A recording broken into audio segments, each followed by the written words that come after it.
All right, so we're looking at respiratory function and modalities. Okay. You've already had, you know, this information in foundations, but just to remind you, what's the purpose of the respiratory system? It's to bring in oxygen and expel the carbon dioxide. It's to create that gas exchange that our body needs in order to function. And it's in conjunction with our heart, our circulatory system. So pretty much pay attention today that whatever happens with the respiratory system is going to impact my cardiovascular system. And keep that in mind when you're looking at a patient. You know, the upper respiratory tract is really more for filtering and warming the air, and that where all the work really happens is in the lower respiratory system, and that's the task of gas exchange. So the function: oxygen transport, respiration, which is actually the mechanical ability to actually the exchange of the gas. And then ventilation, which is the differences in terms of the physical effort that's needed to ventilate, to open them, you know, to expand the lungs and let them recoil, expand the lungs and let them recoil. It also involves our chest muscles. So we have both the how flexible or elastic our respiratory tissue is, like our lungs, our alveoli, and also the compliance, how stiff our chest walls may be, the ribs with arthritis, they don't move as well. So how compliant is both the lung tissue, but also the chest wall. So we deal with both of those issues when we look at respiratory problems. Age-related change is always important. We begin to lose the functionality of the cilia, the little hair-like fibers that line our respiratory system, and they try to bring up the debris and that's what provokes our cough reflexes. It brings up debris, stimulates the cough reflex.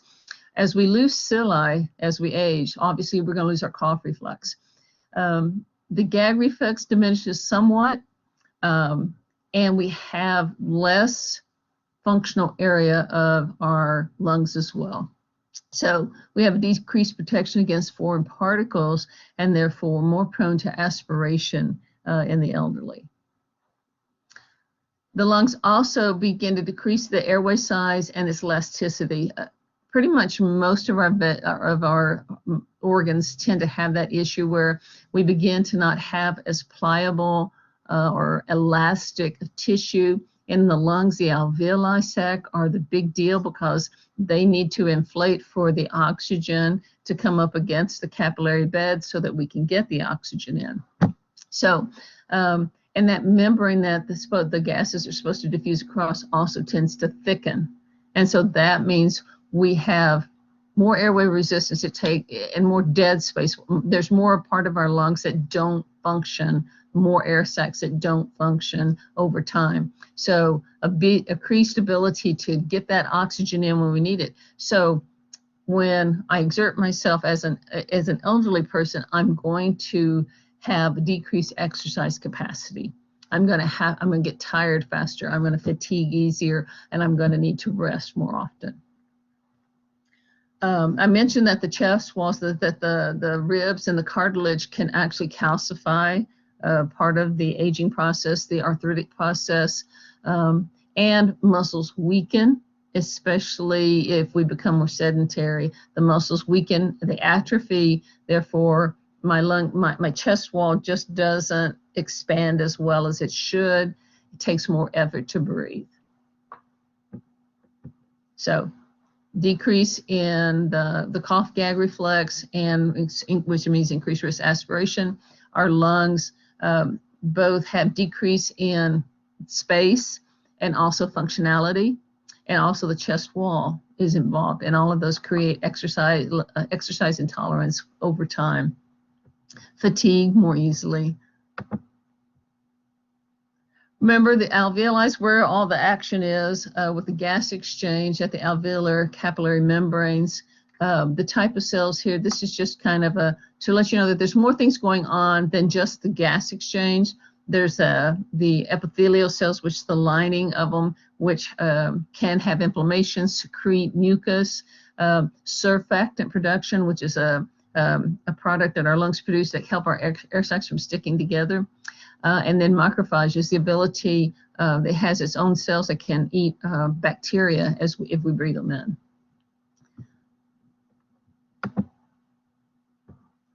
All right, so where in the brain is our breathing control? Well, the medulla oblongata and the pons. So this is brainstem. The brainstem of our body is what controls our basic rate and depth of respiration. And then there are chemicals in our blood that trigger these this neural control center. Basically carbon dioxide and a drop in your O2 saturation. Those are the two things that will really trigger our medulla oblongata, the pons, to increase our rate or depth respirations. And those chemo receptors, those basically, they're chemical sensor pads, not pressure, but chemical sensor. And so they're in my aorta and my carotid.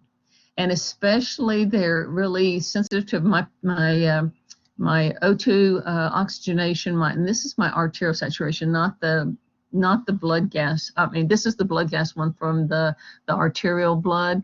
If it's partial pressure of the oxygen drops less than 70 millimeters of mercury, they'll be in acute respiratory distress. That is not the same as your SpO2. Your SpO2 is measuring a different thing. It's measuring saturation, how much hemoglobin in your blood is saturated with oxygen. So two different things. This is talking about the PaO2 on your arterial blood gases.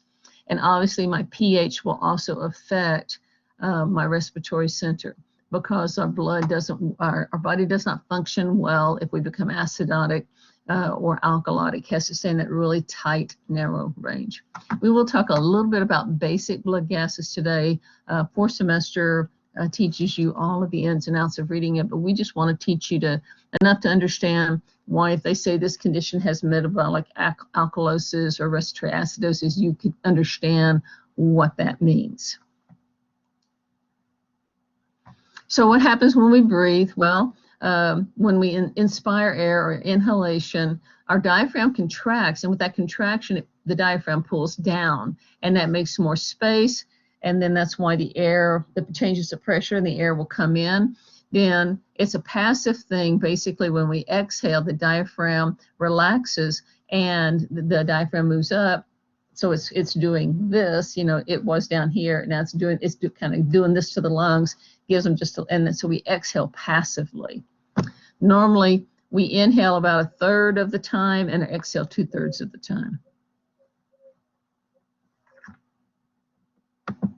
Again, this is review at this point, but really make sure that you understand these concepts as we're going into some major respiratory diseases. All right, and we mentioned besides the pH, being anemic obviously can affect our respiratory transport. When we're anemic, we don't carry enough hemoglobin. Therefore, I don't have enough hemoglobin. I'm going to carry less oxygen, deliver less oxygen to the tissue. Temperature, again, affects how much oxygen the blood is carrying by our temperatures. Exercise, because it increases our metabolic demand, and we are requiring more oxygen in a short amount of time. And then the altitude affects the pressure in our lungs, and so the people who live at higher altitudes tend to have a higher hemoglobin count because it takes more work to breathe at higher altitudes. Altitude sickness is an issue. Just FYI, that's not part of our content, but altitude sickness is a real phenomenon, especially for people that are like backpackers and that kind of thing. They need to go and acclimate a little bit to the higher elevation before they start a hike, because when I'm hiking, I'm having increased oxygen demand, and I already have an increased oxygen demand because I'm at a higher altitude. So that just a FYI on that one. All right, now there's ventilation and there's perfusion. Remember, ventilation is bringing the air in and out. Perfusion is the gas exchange going across the membrane. So normally we have a balanced ventilation perfusion, okay? my breathing in and out is matched with the gas exchange. But I can get an imbalance in that because of either problems on the ventilation side, well, it's like I can't breathe in, or I've got mucus plugging my airway and I cannot bring the oxygen in, the air in. So I have a problem with my ventilation side. I can also have a problem on the perfusion side. They use a Q. I don't know why they couldn't use a P. I don't know, but they use a Q for perfusion, okay? So on the perfusion side, if there's any problem with my capillary beds, if there's a blood clot in my pulmonary vasculature, then that perfusion side is impaired because the oxygen I'm ventilating, I'm breathing, but it can't get across that membrane and into my bloodstream, into the cells. So either way, I can get hypoxia. And supplemental oxygen is the kind of the reason why we'll do this, is try to help with that.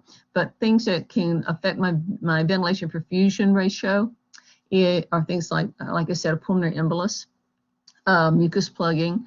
These are different things that can cause problems with my ventilation perfusion ratios. Just want you to have that phrase in your mind when you come across some of the diseases that have problems in one way or the other. So what is hypoxia? Hypoxia is I don't have enough oxygen supplied to meet the demand, okay?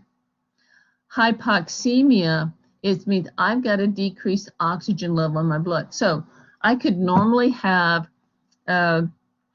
enough oxygen in my bloodstream, but I'm running fever, and so my metabolic demand goes up.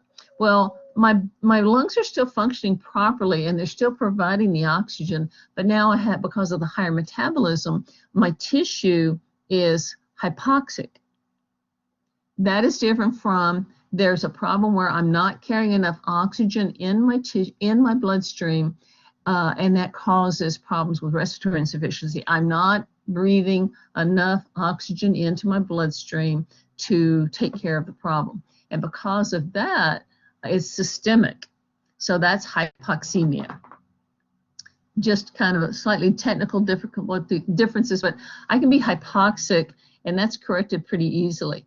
Hypoxemia is a serious issue, and that's going to take some really intensive effort to correct. So what can cause the hypoxemia? Well, especially like decreased cardiac output, going into shock, your heart's not pumping right, so that the hypoxemia is something we need to always be on the lookout for. So what are the early signs of it? The next slide kind of gives you a picture of this, but basically the early signs are declining level of consciousness, or my patient has a change in, like they're becoming restless or apprehensive or agitated. They may even, in severe case, if it's really dropping fast, they could even try to get combative because they're struggling to breathe and the panic is setting in. So early signs, I would look for a declining level of consciousness, or restlessness. Either they're hard to wake up now, or they're becoming extremely restless because of the anxiety it provokes in our body when we can't breathe. Then we know that the respiratory rate goes up, heart rate goes up, and their blood pressure will be up, all because, again, think anxiety, what it would do if you couldn't breathe well. It's almost like, your body kind of goes in panic mode. So that's an elevated, that's with the early signs. The late signs are the level of consciousness continues to sink.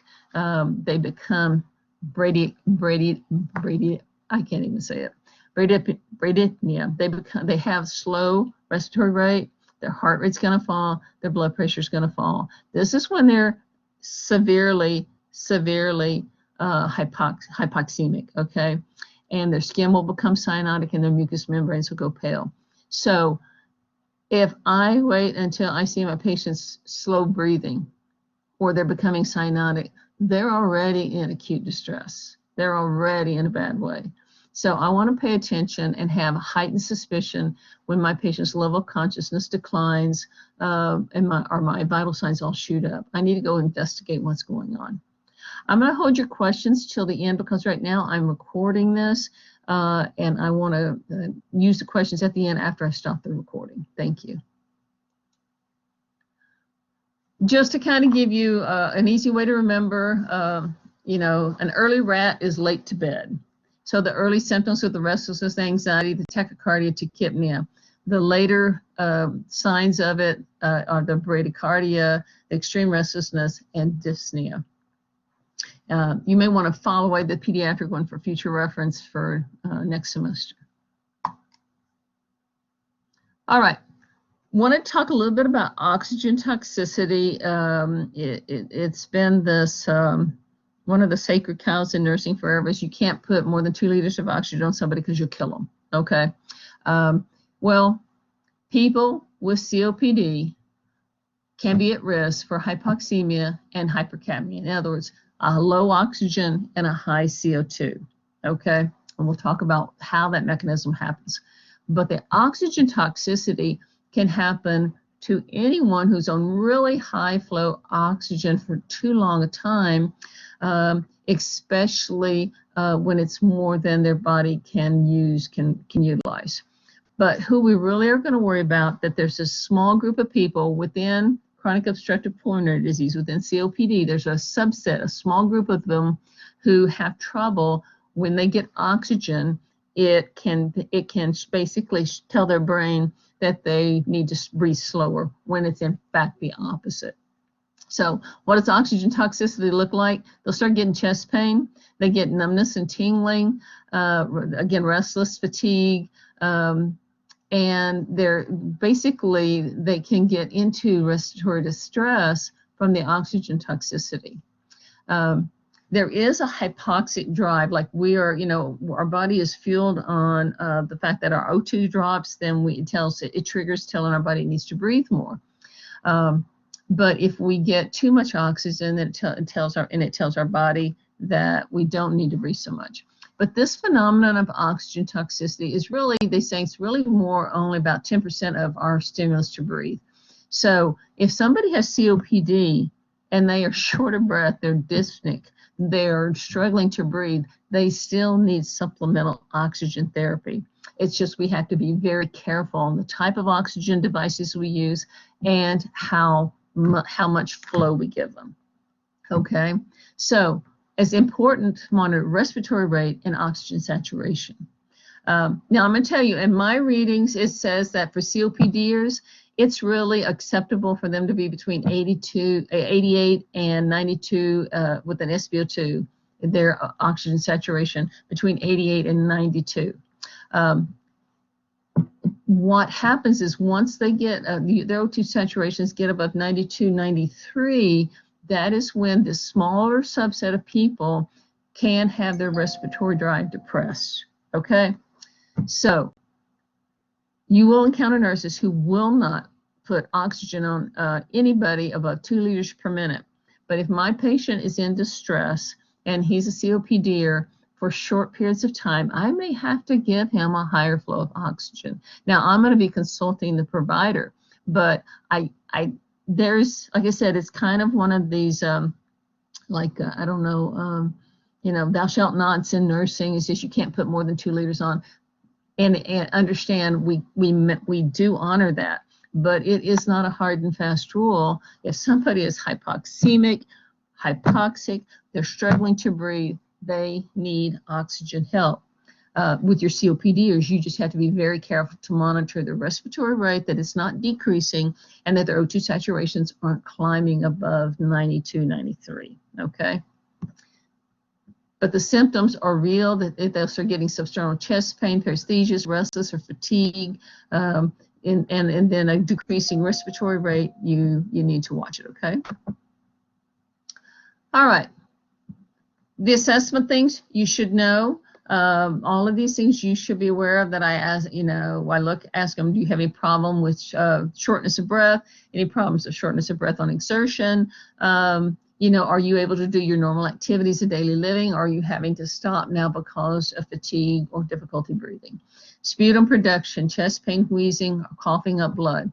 You also want to ask them about their vaccinations. You know, nowadays we're asking about COVID, but we also should be asking about the pneumonia vaccine. We should be asking about the flu shots. So that's part of the information we should gather in a respiratory assessment. Okay, risk factors for respiratory disease. Of course, always smoking is on the top of the list. If there's a heavy history of lung disease, like they've had a history of multiple rounds of pneumonia, they may have had scarring done to their lung. Genetics or their family history of respiratory problems. There's an inherited disorder. So you have to worry about that. So hang on, folks. For some reason, my phone's going off. Let me silence it here. Okay, drives me crazy. There we go. Genetics. It's especially the alpha trypsin, that's a problem, a genetic condition that is known. There's things like that you're going to study in pediatrics that children are born with, like cystic fibrosis. Those are beyond our stuff, but understand that there is genetic predispositions for many people. Allergies and environmental pollutants are a big trigger for people who have respiratory problems. You'll notice the pollen counts are, it's on your weather thing, your weather app, so that you can tell if it's a day where if you have respiratory conditions, you need probably not be going outside. And then there are chemicals that are out in just, general use. I know they've gone to the whiteboard markers now that are low fumes, but I'm not kidding you. Used to, there were Sharpies that are markers for the whiteboard when we were lecturing. And if you stood there long enough, you could get high on that stuff because of the fumes on those things. So we do have to be concerned about fumes, aerosols, sprays.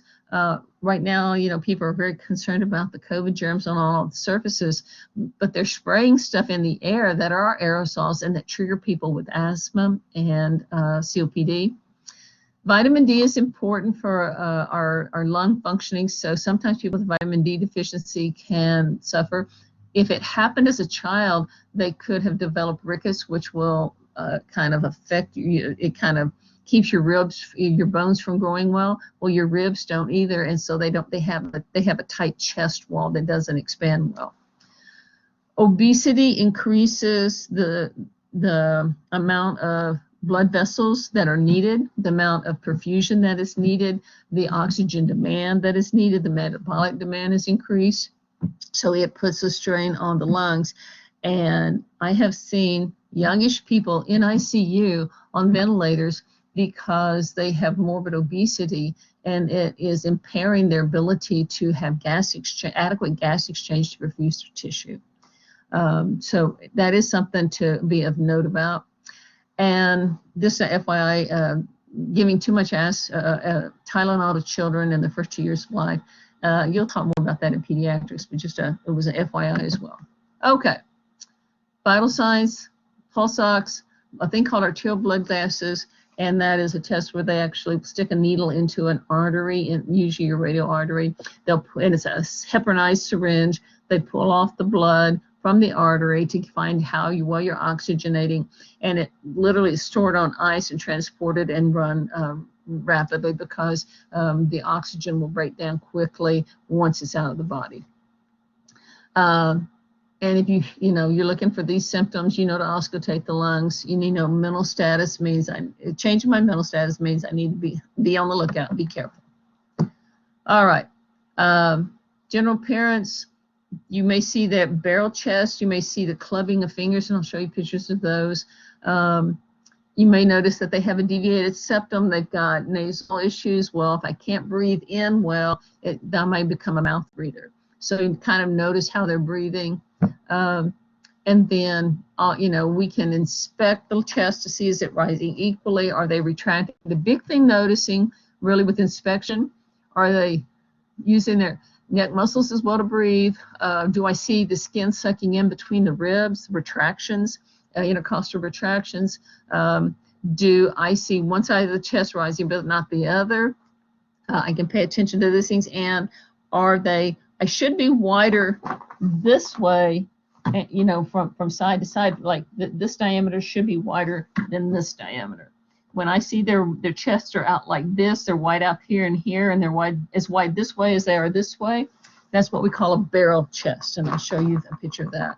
Percussion, when you tap over the lungs, you should hear more of a hollow sound because I'm tapping over air. And when I'm going down and all of a sudden I hear thud, dull sound, that could be a sign that I've got consolidation, something behind that in that lung that's keeping the air from being able to ventilate that whole lung. All right, this is a picture of clubbing. I call them the gecko pad fingers, but the nail beds, because of the chronic hypoxia in the tissues, because your body's going to give oxygen to the core at the expense of the periphery, we'll see this start to happen with your nail beds. Okay, they get these rounded kind of convex nails, and normally with our nail beds there's this little angle here. I don't know how well you can see my angle. Let me do it with my thumb. There's this angle here, and people with lung disease, chronic lung problems, they lose that angle and it's more of a rounded picture. Okay, pay attention to your next patient you get with respiratory problems or COPD. You should know what crackles are. I love how Miss Guerrero explained it talking in the video. You know, if they've got fluid in the airway, I'm going to hear ronk. I'm going to hear, kind of like I'm blowing through a milkshake.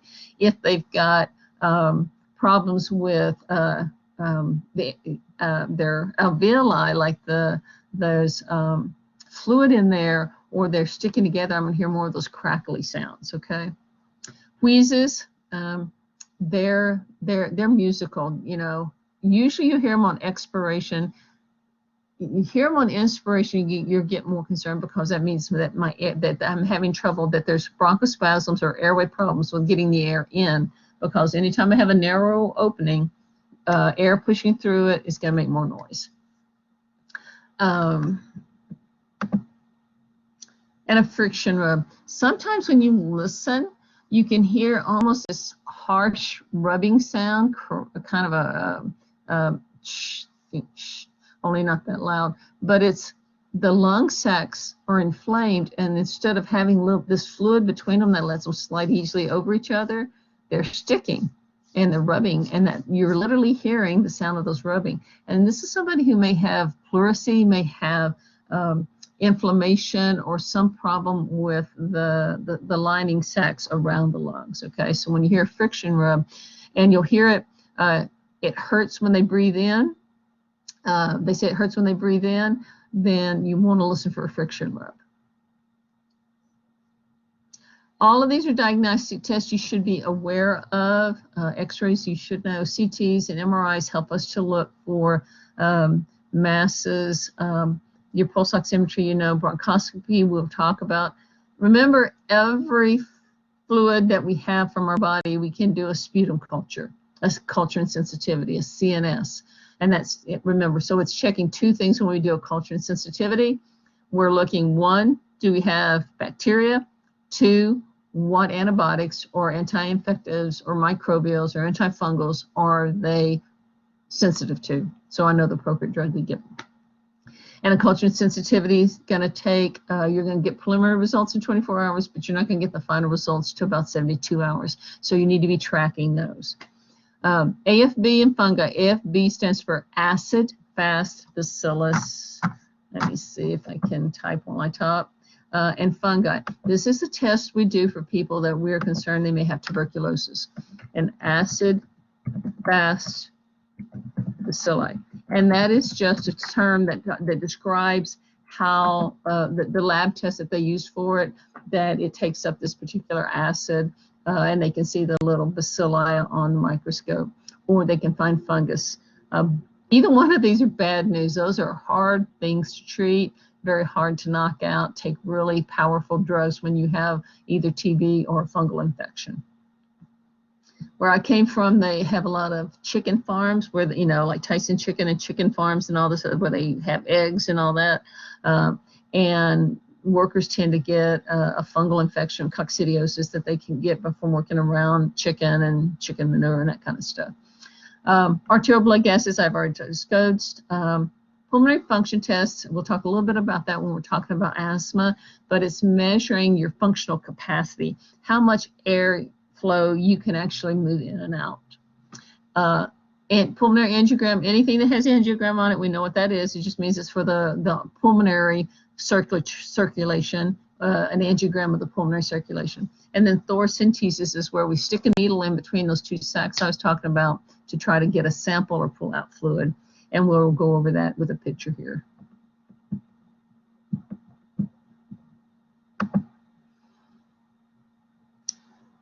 Oh, did I do that?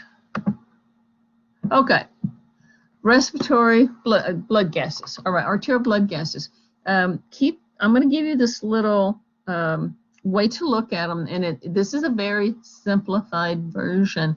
It is not all you need to know about arterial blood gases before you graduate, but it's enough to help you understand which conditions I would expect the respiratory or metabolic acidosis and alkalosis. Okay, so respiratory acidosis. What happens with acidosis means my pH is down. Alkalosis means my pH is up. All right. So then how do we determine what else is going on? Is it respiratory metabolic? ROME stands for respiratory, goes the opposite direction of my pH. Okay, so ROME is respiratory is opposite. The metabolic would be equal or trending the same direction, okay, to my pH. So if my pH is down to 3 you should have already learned the normal ranges. So pH is 7.35 to 7.45. Your CO2 is 35 to 45, and your bicarb should be around 22 to 26. Okay, so you should already know those. Now, if my pH falls below that 7.35, say 7.32, what do I have? I have acidosis. Now then, I look at my CO2 because that's the one that talks about what's going on with my respiratory system. If my PCO2 is elevated, say it's 50, then I'm in respiratory acidosis because my pH went up. My pH is down and my CO2 is up. That's ROME. Okay, then my respiratory went the opposite direction of my pH. And then what can cause that? Pulmonary edema, COPD, or asthma, often the problem, getting in trouble with respiratory acidosis. Impaired gas exchange often can cause this problem. Okay. So then what would be respiratory alkalosis? Well, my pH is shooting up, so what would happen to my CO2? It would drop below normal level, okay? And that's hyperventilating. That's basically what happens there, all right? So when is it metabolic? Well, in metabolic, remember, they're tracking the same way. So my pH has fallen. Which way is my bicarb going to go? My HCO3 is bicarb. It's going to go down. So that's metabolic is equal or going in the same direction, okay? And what can cause that? Well, you know that from your diabetes, lactic acidosis, are two of the major things we'll see there. People with renal failure can easily become metabolic acidosis, all right? And then metabolic alkalosis, what's happening? My pH is up, my bicarb is going up, and these are my people who got maybe GI issues like gastrointestinal things with nausea, vomiting. Okay, so they're both going this way. Okay. Now then, what will happen is, and this is for fourth semester, teach you how to do the blood gases. But what will happen is, if my respiratory system, if I have respiratory acidosis, so my pH is here, my respiratory thing is going up. Okay. My PO2 is up, my body is going to try to compensate for that by my kidneys producing more bicarbonate to adjust it. If I have a metabolic acidosis where my pH is down and my bicarb is down, what's going to happen? My lungs are going to try to compensate. They're going to get into the acid. So what happens with your diabetic who goes into metabolic acidosis? What happens to his lungs? What happens to his respiratory rate? That's why you see the patterns of breathings that you do with the ketoacidosis, okay, is because the body is trying to compensate. I know that's a lot, This is a picture of what I just explained, and there is a link to this up above it. And it's a very brief, well-done video if you want to delve more into it. All you're responsible for, though, at this point is understanding respiratory is opposite, metabolic is equal, that I can tell it's respiratory or metabolic acidosis or alkalosis. That's really the extent of what you need to understand at this point.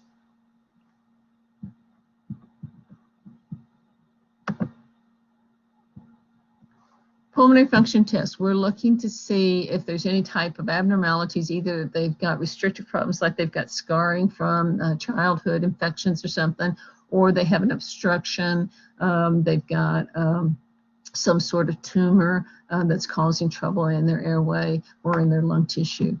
And so this is a way of tracking how somebody's doing. This is kind of like they'll do this from time to time on asthmatics to find out, is the regimen we're using providing you the effect we want? And so they'll do pulmonary function tests. And it's a specialized booth they do, and they use all these devices. And we're not going to go into in-depth about it, but other than pulmonary function tests is usually done by pulmonologists, and they're trying to ascertain, is the treatment plan working, or they're trying to diagnose what's going on here. Are you're not breathing in enough, or you're not exchanging enough. The pulse ox, O2 saturation. Again, I can have an O2 saturation of 95% and still have fatigue, because if I'm anemic, I have less red blood cells. All those red blood cells can be full of oxygen, but if I should have 15 milligrams per DL of hemoglobin, and instead I've got 7, I've got half of the amount of red cells probably I need to have, half of the amount of hemoglobin I need to have.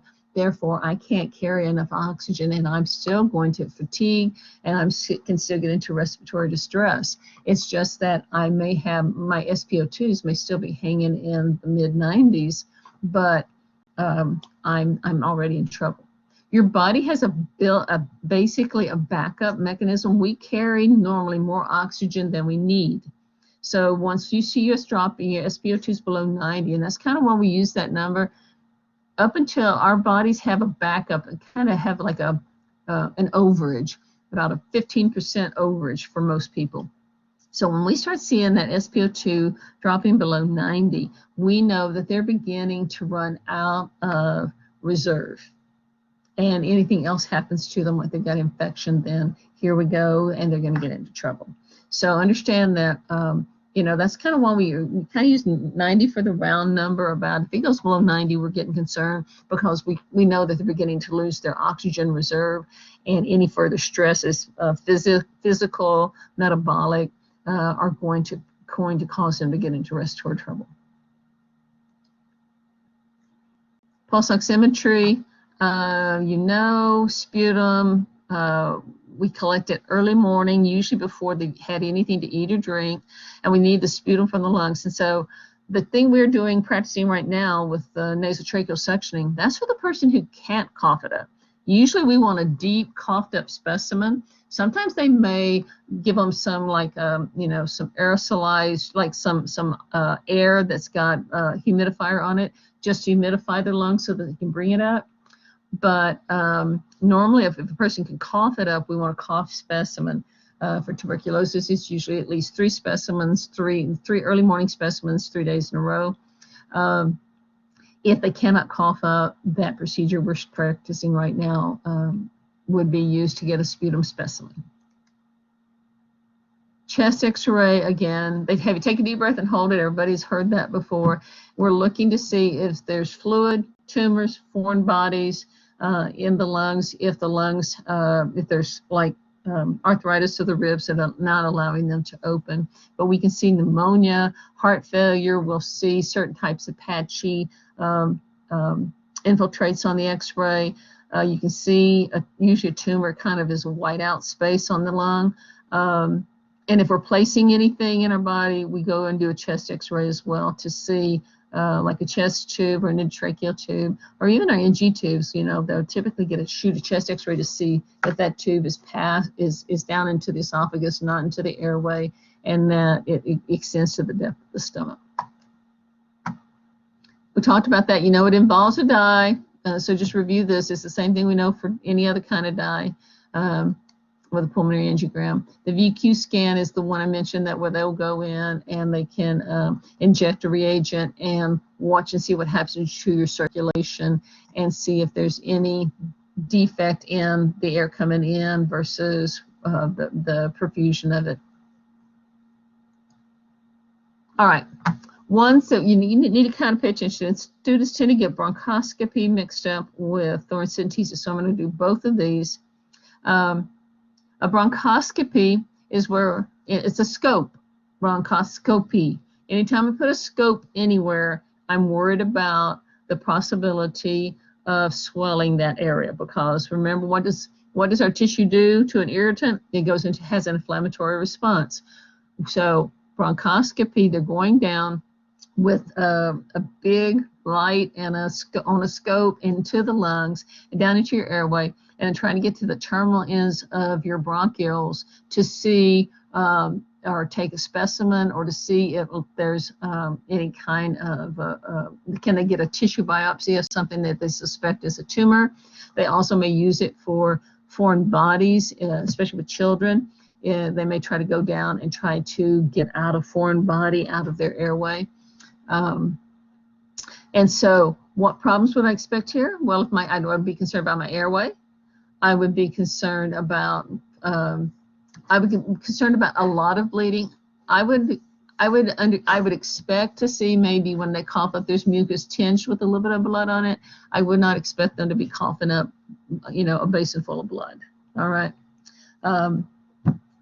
And there is a risk that can damage, cause hemorrhage, and on the rare occasion, if they are trying to go to the terminal bronchiole, they could perforate. So this is something that obviously you would want this person's going to need sedation for, probably just conscious sedation for the fiber optic. The rigid one, typically they will put them under for that. I would hope if they had to do that to me, they'd put me under. So remember, I've got to worry about their airway when they wake up, both for the swelling and because of the fact it requires sedation. All right. NPO, yes. Anytime I'm going to do a procedure that could affect my airway, I want them NPO prior to the procedure. Ditchers out, because we don't want to damage them. We don't want them becoming a foreign body in the lung. IV sedation, maybe some local anesthesia, but more often than not, IV sedation. That is different from thoracentesis. So you saw that guy was the first one, that bronchoscopy, he's out. He's laying down, he's sedated, okay? This guy's not. The thoracentesis guy, he's sitting upright. I've seen him do it at the bedside. I hope that you don't have to see that. Better to be done down in radiology under fluoroscopy, where they can actually watch where the needle is in relation to the linings. So I've got these two linings, and there's just a little bit of fluid between them normally. But if I've got fluid developing in that sac between them, I can do that from inflammation. I can do that from malignancies. And so if I've got fluid developing between them, it's obviously going to take up the space so my lungs can inflate. That fluid, one, we want to test it, see if it's got cancer cells or infection or what's going on. Two, we want to pull off that fluid and give them easier breathing. That is some situations where people get into a chronic problem with developing pleural effusions and having to have the fluid removed. I've seen upwards of 1 liter of fluid sometimes drawn off of somebody's lungs this way. Okay, so he's sitting upright, he's conscious, he's awake. We want him to try to not move, because they're taking the needle and they're going, and you notice that they're going as low as possible, okay, trying to be below where the lungs are expanding, and we'll go through the outside of your body into the first sac, and before you get to the second sac, then we start to draw the fluid off. So the big concern here is what? I could pop the lung, okay? So we worry about this person getting into respiratory distress, having a rapid onset of dyspnea, unable to breathe well. So you want to watch these people for respiratory symptoms like that. Now, if they puncture and go through, they can puncture the lung and would need a chest tube. Beyond what we do in this course, but so you understand that that would be what could happen. And you very possibly would see a chest tube device. It's basically a suction type of device, closed system, where it restores the pressure balance in the lungs so that the lungs can reinflate again and drain off the fluid that's there. But this is a thoracentesis, so obviously it needs a consent. They'll use anesthesia on the place before they go in. You would hope that they would have not had anything to eat, just because you don't want them throwing up during the procedure. You don't want them to cough. You don't want them to take deep breaths in this procedure. You don't want them moving. And usually they'll do the chest x-ray after to make sure we didn't puncture the lung. So what do we have them do? Well, we have them lay on the side that they didn't do the procedure on, so that the lung that had the side the lung was on, the procedure was on, that lung can expand better. All right. And you do look for diminished breath sounds. And if they're coughing up blood, you're concerned that we may have punctured that lung. Okay, so if your patient after thoracentesis, especially, is coughing up blood, you do want to be concerned about that and report that. That's not expected, because I should have only been between those two sacs and never got to the lung, never got on the other side of that second lining.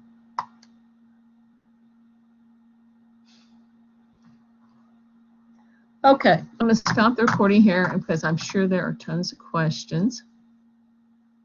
So, Raymond, you had asked a question about the heart rate. Remind me again what we were. If your question still hasn't been answered, remind me what that was about. I believe that was when we were talking about hypoxia and that the heart rate increases. Is that just the heart trying to catch up to the demand of the oxygen and try and pump out more red blood cells with hemoglobin, or? Well, yeah, if my body's saying, help me, I can't breathe, I don't have enough oxygen. So our lungs are gonna breathe faster to move more air in and out. And our heart rate's gonna go up because it's gonna say, well, if I pump faster, the blood's gonna circulate quicker and pick up oxygen more rapidly. So yeah, it's our body's way of trying to fix the problem. Our body is amazing organism and trying to get back to homeostasis, trying to maintain balance. Any other questions?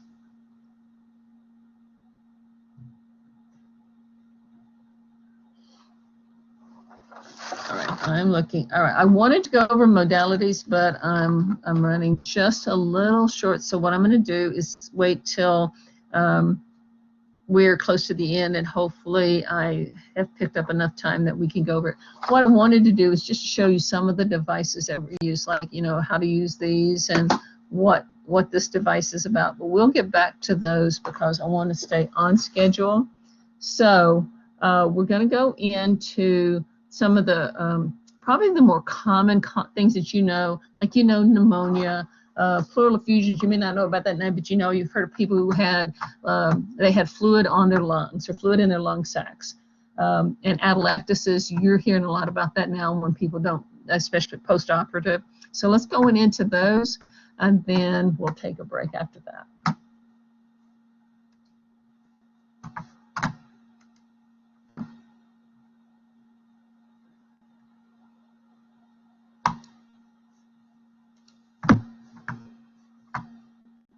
All right, and I need to go back to recording, and let's, oh, okay.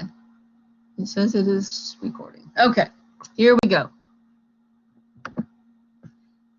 So the age-related changes, they're here just to remind you that we always test on that kind of stuff. So go back over age-related changes. There's some good tables in your book to look on that as well. Some of the other things you'll want to look at, you were taught things like how to do the pursed lip breathing. You were taught how to do the deep breathing, cough and deep breathing. Go back and review that content because you're still expected to know it, okay? So just put that up as a reminder. Remember to review the stuff you've already been taught in Foundations. Do not ask me why that popped up. Okay. All right. So my computer's trigger happy today, sorry.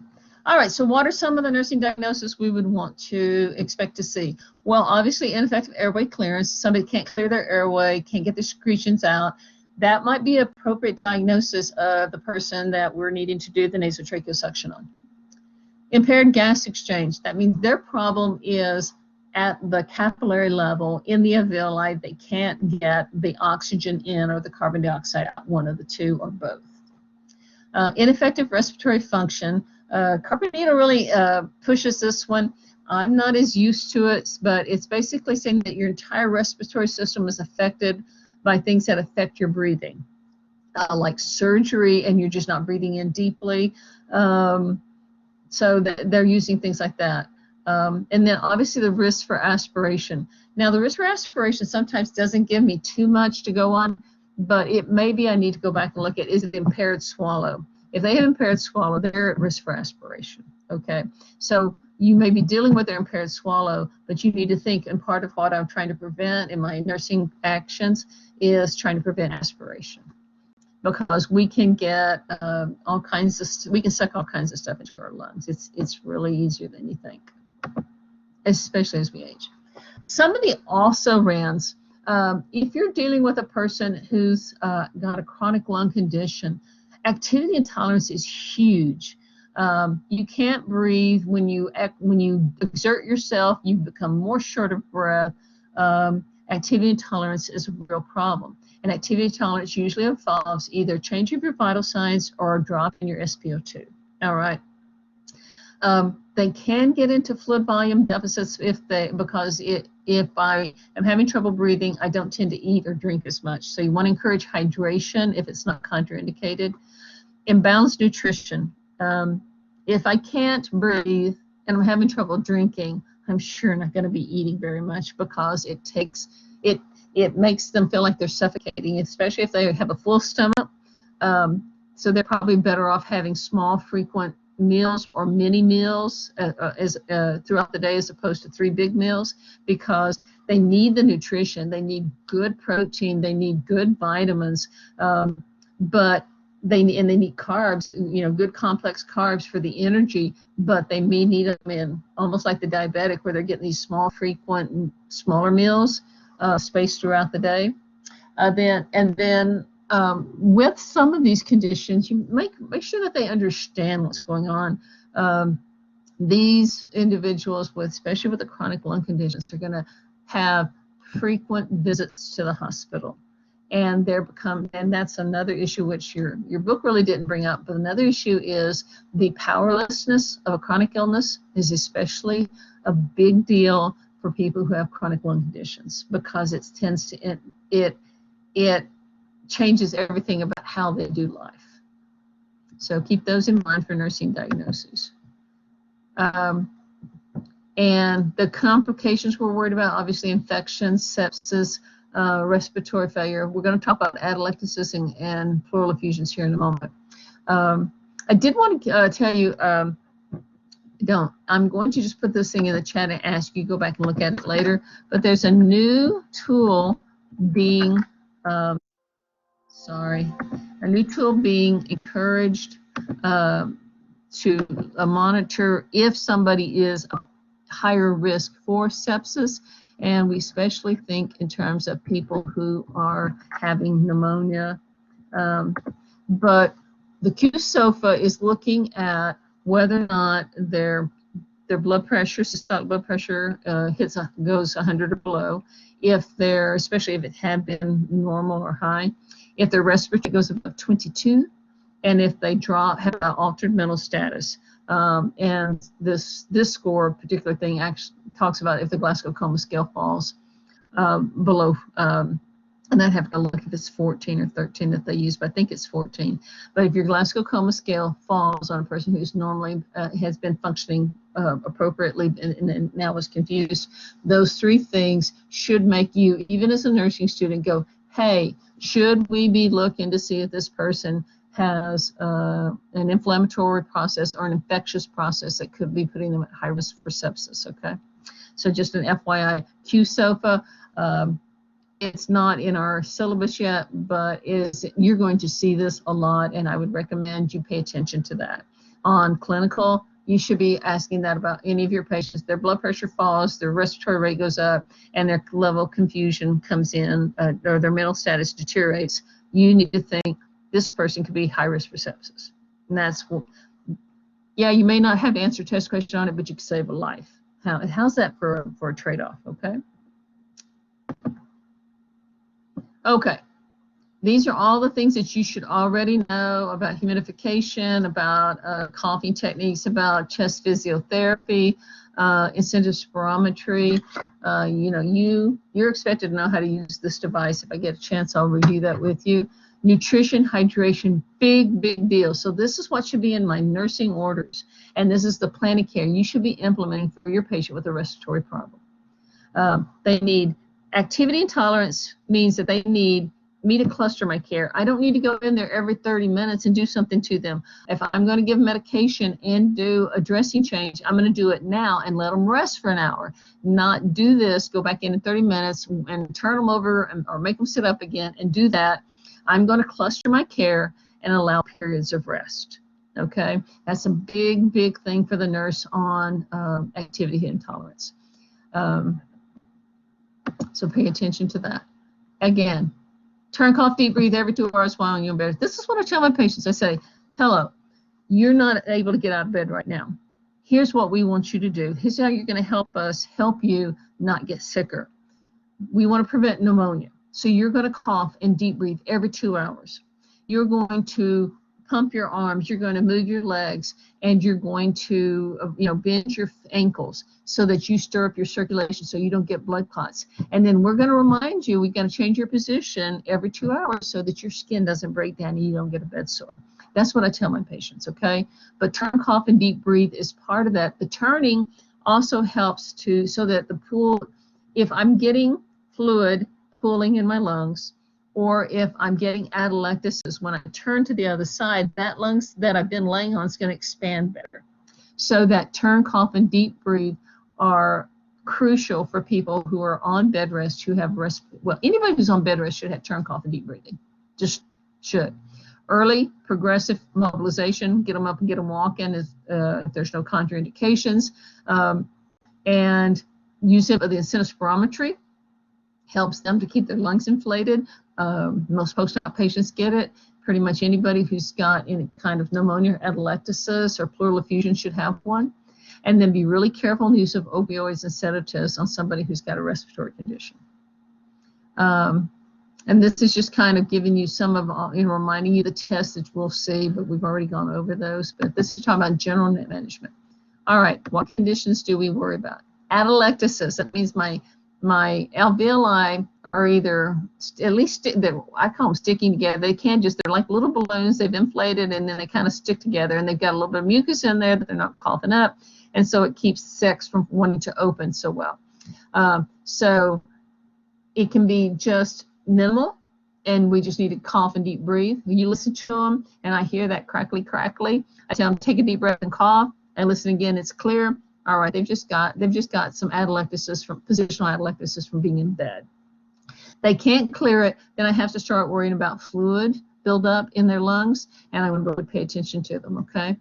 And look at it. They have a chest x-ray, go read the report, because it's going to tell you they've got some baseline atelectasis on both lobes. That means they're not breathing deep because they're in bed, okay? And I need to deal with that. Or because they're in pain, and every time I breathe, it hurts, therefore I don't breathe so deep.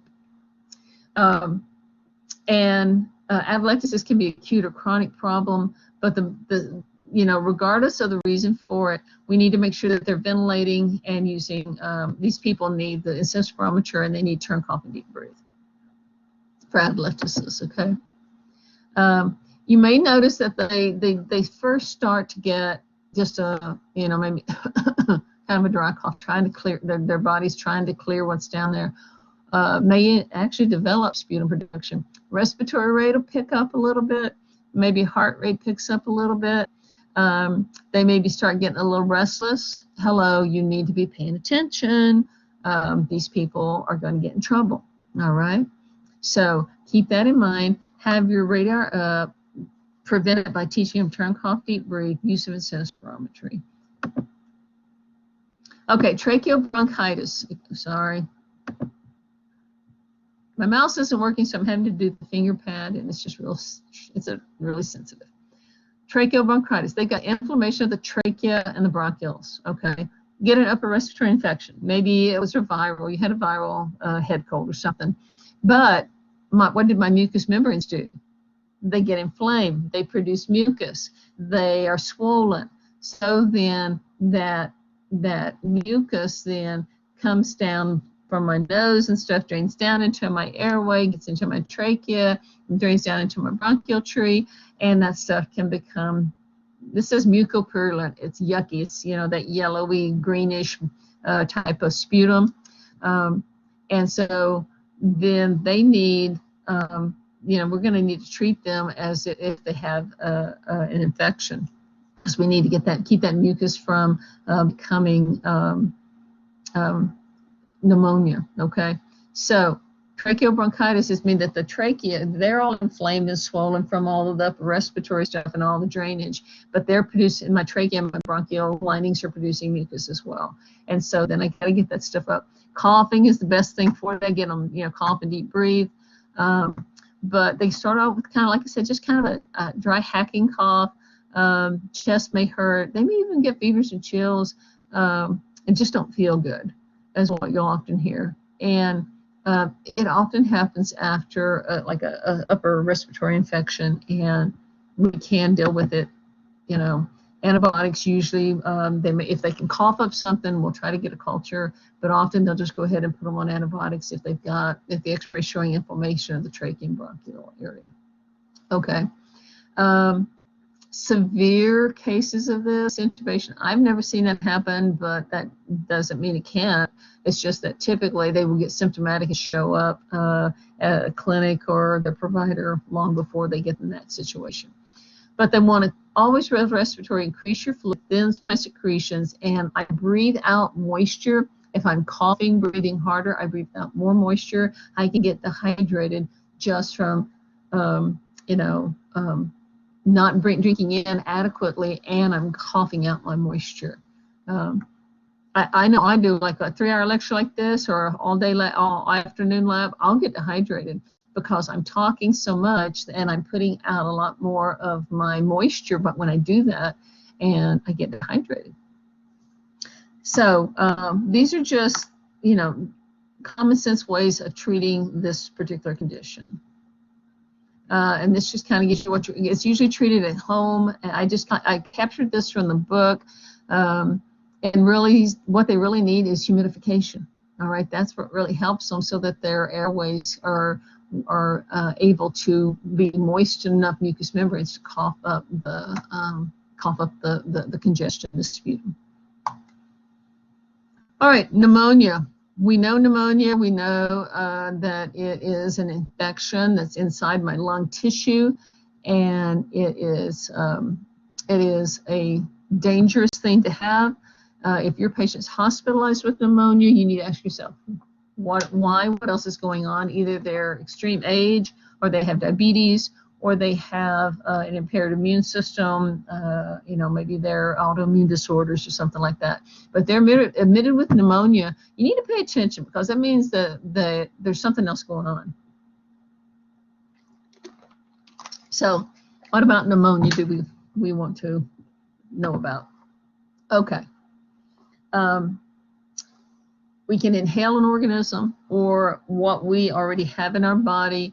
can collect or get, have an opportunistic infection based on maybe I carry strep in my airway, but now that my immune system's depressed, I've been under a lot of stress or whatever, I'm taking a steroid, my immune system is depressed, and those organisms that are normally there that my body can handle all of a sudden gain the upper hand and I get an infection. So either I can get it from outside or it can develop from within my own body's flora, is what this is saying. And with two things, they can get hypoxemia and they get chest congestion, okay? Who's at risk? Any conditions that cause me to make more mucus.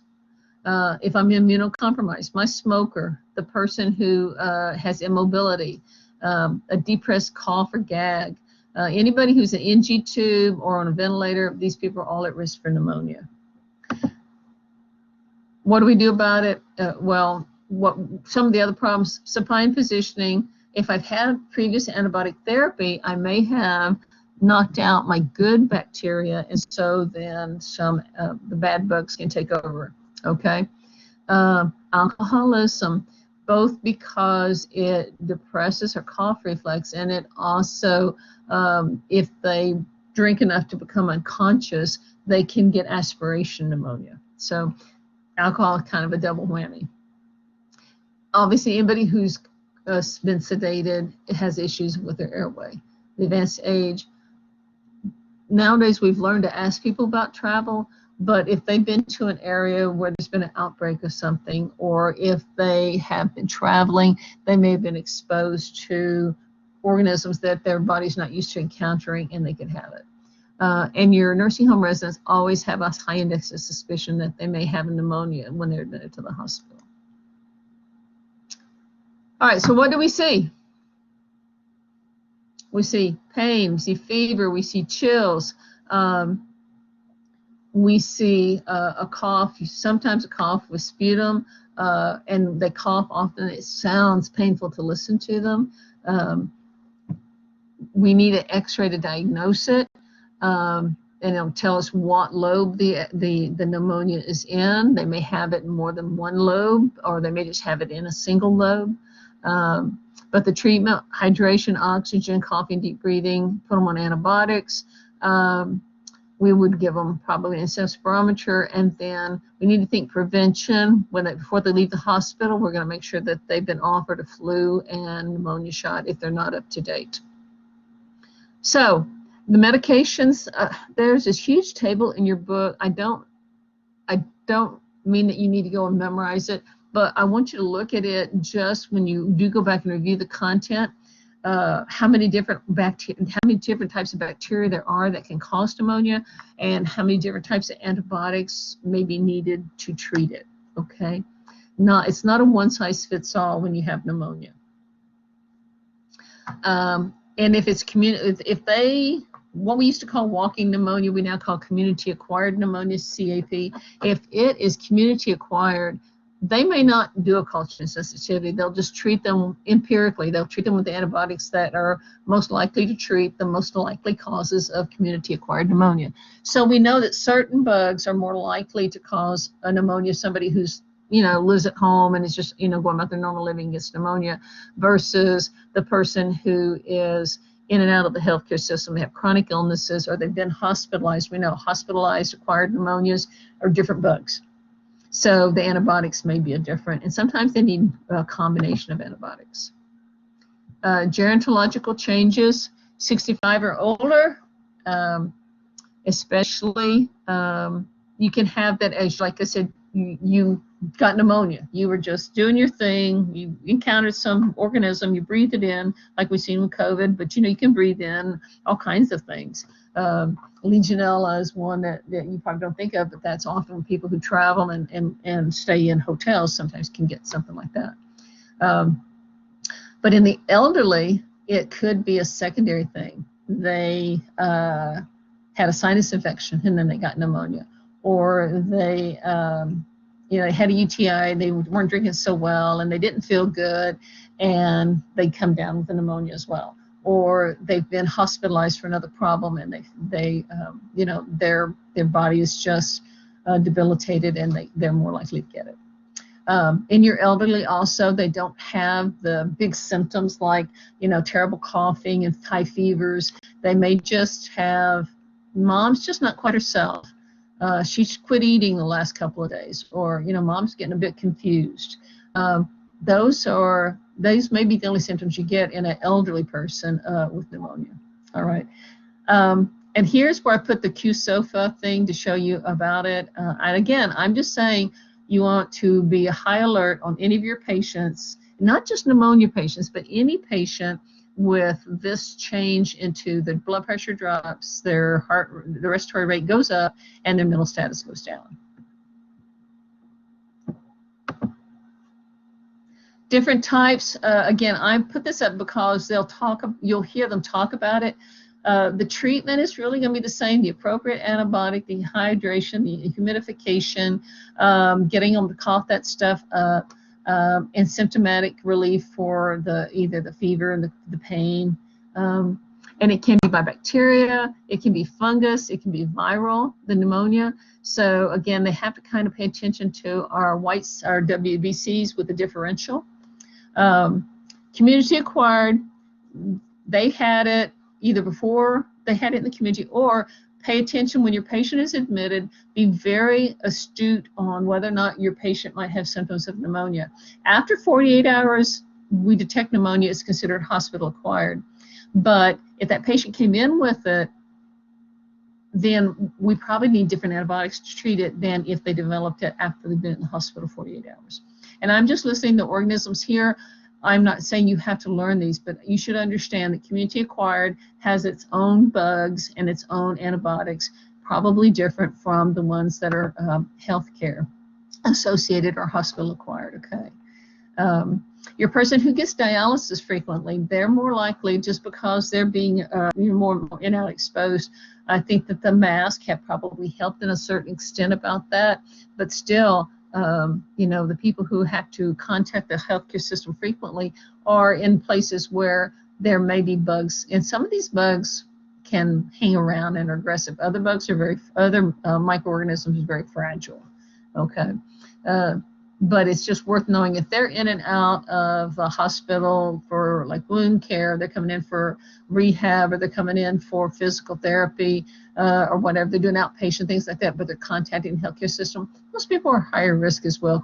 Have that a higher index of suspicion as well. All right. So yeah, fever, respiratory symptoms, nasty looking sputum. Again, look at the sputum. The color of it may indicate the type of organisms. There's some that make you cough up rusty looking kind of sputum, others that have greenish, some that have more of the yellow. But a cough, they don't feel good.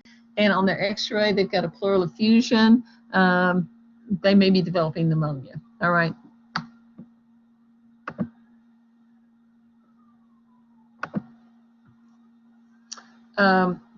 Sorry.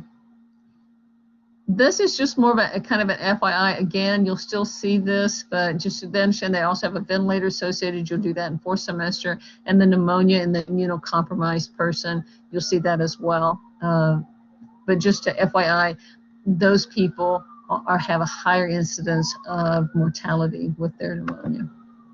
And then the one we do want to worry about is aspiration pneumonia. If your patient is impaired swallow, NG2, you need to be very careful. Keep that head of the bed up. Have them doing these breathing exercises because they're at high risk of aspiration. And that aspiration, I don't care if it's feeding or if it's their stomach contents or the gastric acids, whatever, that stuff comes up, goes into their airway, then they're going to get pneumonia and they can die from this. Be careful with your patients with dementia, especially. They typically are going to die from aspiration pneumonia because dementia is neurocognitive, so it's neuromuscular as well as a cognitive disorder. They lose the ability to for their gag and swallow. Okay.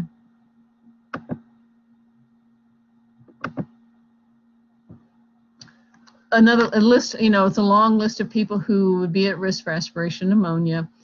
What do? Keep the head of the bed elevated. Make sure we cough and deep breathe those people. Pleurisy. typically you don't see this in-house. It's just that inflammation of the lining of the sacs, and it can be a consequence of pneumonia or just upper respiratory infection.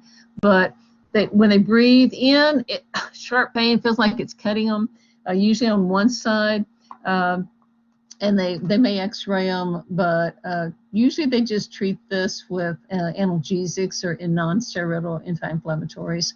And on this one, you'd lay on the affected side because the pressure on the lung makes on the air sacs, keeps it from having so much pain, and they can splint like when they have to cough, wrap their arms around themselves, just kind of help them.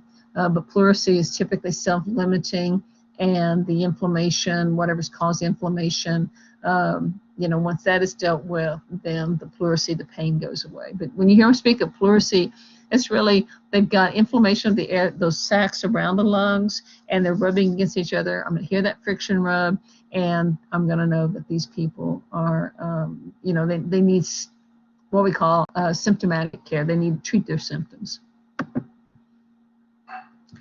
Pleural effusion.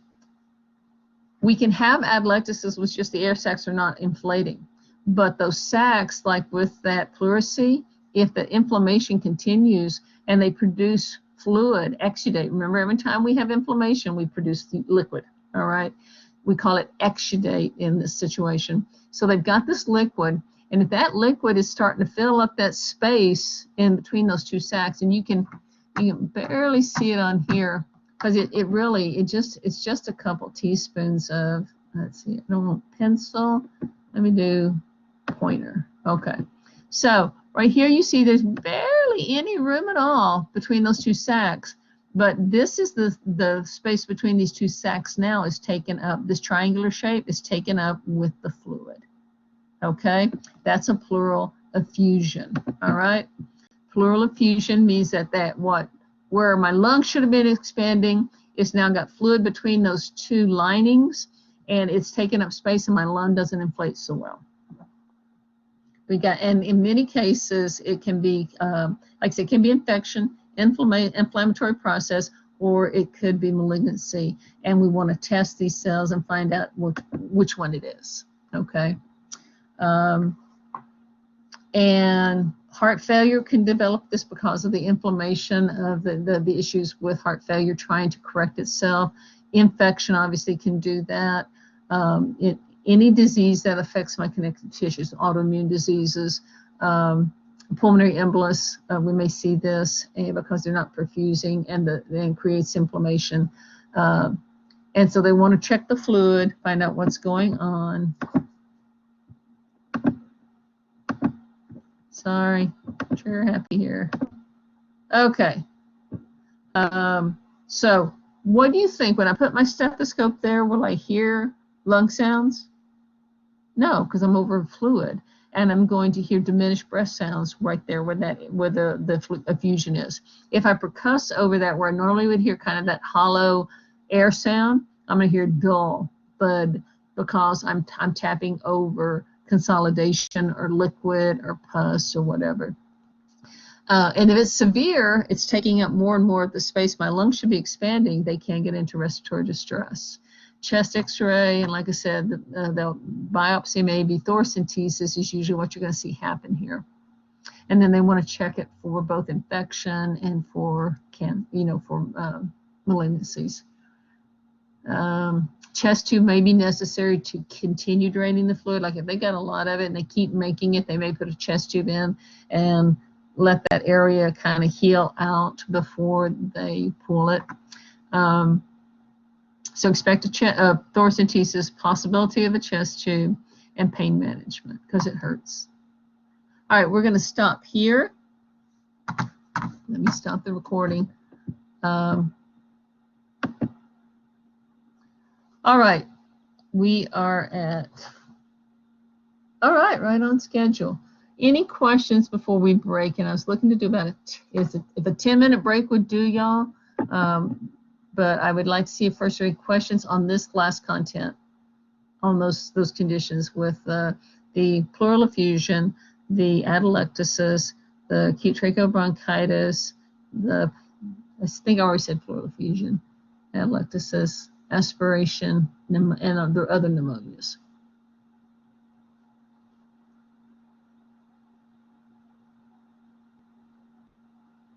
All right, we're going to take till 9:30 when we come back. I am going to make an announcement about the discussion board that's coming up next week for leadership. So do kind of tune back in about 9:30 so that you won't miss out on that announcement, okay?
All right, hello. I've got audio back. Let me go ahead and see if I can get my video back up as well.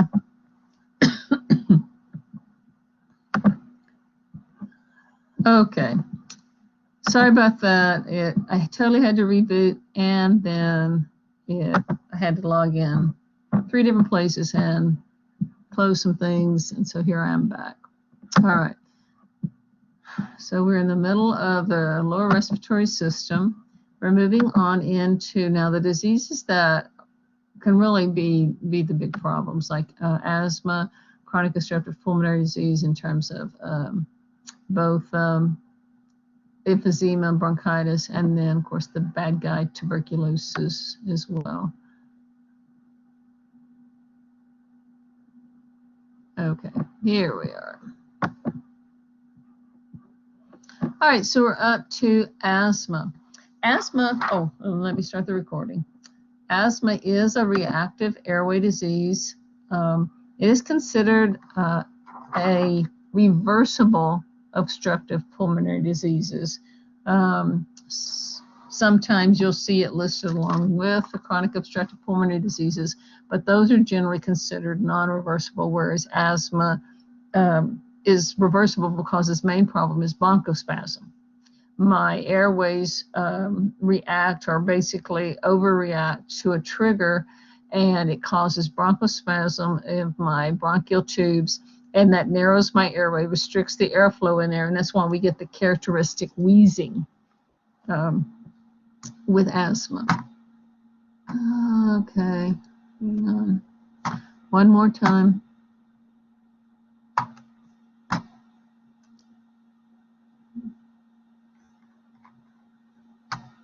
I'm sorry, people. It's just some days these machines are not wanting to do what they're supposed to do.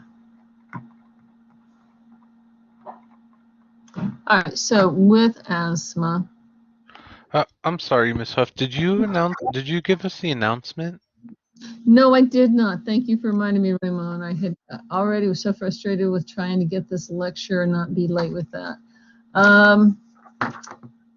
I'll tell you what, I'm going to put it at the end because I want to get the lecture done, and then I can always at the end give the announcement because I want to stay on track with the content that I need to deliver. And if I don't get to it, I can explain it tomorrow. The announcement is basically to people were asking questions about the discussion board, and I want to say that for later, just to give y'all FYI on it today, and tomorrow I can answer questions as well on it. But I'm going to put a note down here at the bottom to go back over the discussion board if I get time, okay? Thank you for the reminder. Okay, asthma. It's an inflammatory process, causes airway obstruction with the bronchospasms. They produce mucus because it's inflammation. Again, anytime you hear the word inflammation, I don't care if it's in your toe or in your lungs, it's going to create swelling. It's going to create fluid. It's going to create edema. It's going to have mucus, or it's going to have exudate. It's going to have some kind of liquidy production from it. And all of those things then impair the function of that place. All right. So most common childhood illness, this is one place where we really have not made a lot of progress in the mortality rate. And some of it is because the things that trigger it can be so varied, and the triggers are always going to be there. And then the medications are expensive. People have access issues, so that we shouldn't be seeing deaths still as many high deaths from asthma, but we do.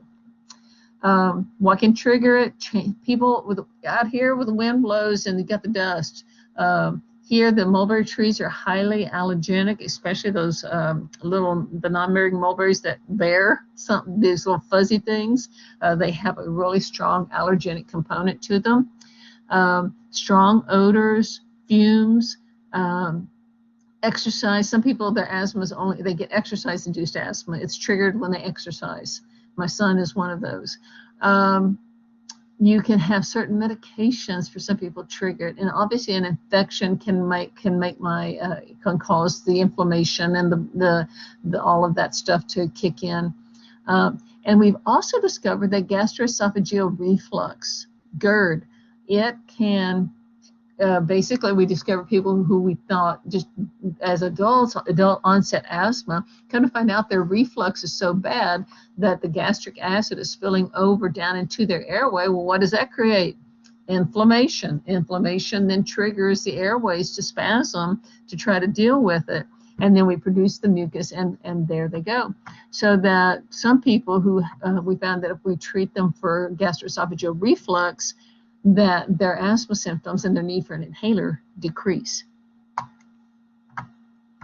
And what's going on? It's a response to a stimulus or over response to a stimulus. So the smooth muscle spasms, the airway constricts, we produce mucus, thicken secretions, and over time the airway tries to rebuild or tries to, and we saw this with heart failure where the heart muscle will try to remodel, but the tissue's never as good the second time around, so that it rebuilds tissue that's not as functional. We see that also the airway remodeling with people with asthma, with COPD as well. So they release white blood cells, the body triggers like an immune response. You'll see your eosinophils up because they're dealing with it. And then they release histamine, and that triggers the inflammatory response. And the big problem that we've seen with the people who get very sick or die of COVID, they triggers the cytokines, which are pro-inflammatory components that our lungs release in response to these sort of triggers. The COVID causes what they call a cytokine storm. They literally, the inflammatory response system in the body just goes haywire. And we start seeing all the problems with blood clotting and the bleeding and all of this stuff. And but the histamine also can trigger this inflammatory response, and that's our typical go-to. Our body, the lungs release, the mast cells release the histamine. So you'll see these people with asthma on a mast cell stabilizer, one that keeps them from being those mast cells from being so sensitive to releasing the histamine, because it's what leads to the bronchoconstriction. What we see: cough, shortness of breath, and wheezing. Okay. The cough is often non-productive. They're not infected. The cough is the airway the cough trying to respond to the problems with the airway clearance with the extra mucus production. Okay. They can get into life-threatening crises with asthma, and they get diaphoretic tachycardia. Their widened pulse pressure. Remember what that is? That's my systolic continues rising, but my diastolic plateaus. They get hypoxemic, and they can get even literally their lips look purple. Mentioned about exercise-induced asthma already. So it's episodic, and that's the key thing to understand. It's episodic. It has triggers. Tend to see it run in families.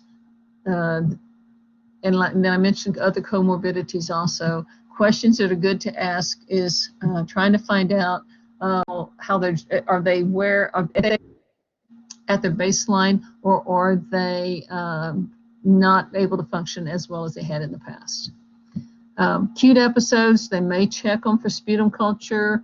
They'll do the pulmonary functions to find out what's their baseline, and then what they're going to do is give them an asthma action plan based on, we want to keep you at 80% or greater of your personal best numbers for the pulmonary function test.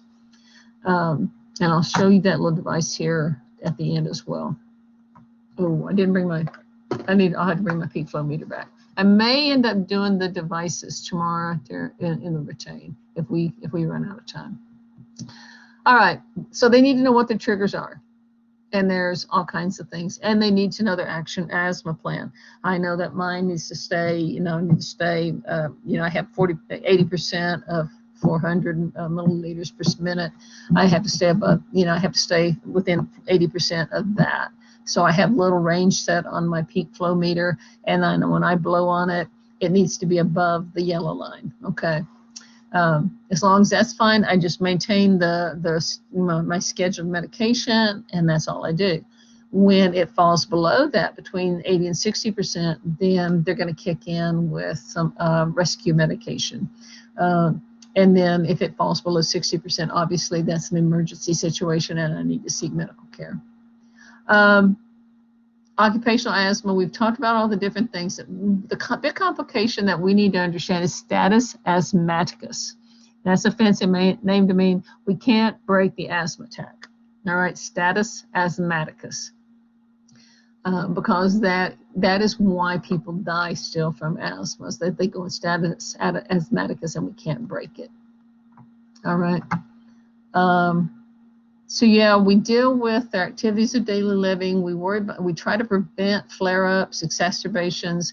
We have to deal with the adverse effects of the medication that you take for this, because there are some real significant ones, but the trade-off is having the asthma attack. Have two main classes of drugs we're looking at: a quick relief or rescue medications, and then their maintenance medications. The quick relief would be, like my albuterol inhaler. It could also be some of the anticholinergic drugs like the Ativan. So they'll have an inhaler, and they use this when they're starting to get their chest tightness or they're starting to have a cough, and or whatever it is, they can tell they're wheezing, then they can go ahead and use that, and that's their rescue inhaler. Maintenance or long-acting ones. Usually we use some sort of steroid. Corticosteroids are the mainstay, and like my salmeterol inhaler, it's got both a steroid, the fluticasone, and then it also has a salmeterol, which is a long-acting bronchodilator, which is beta-2 agonist, just like the ones for the albuterol, only it's long-acting.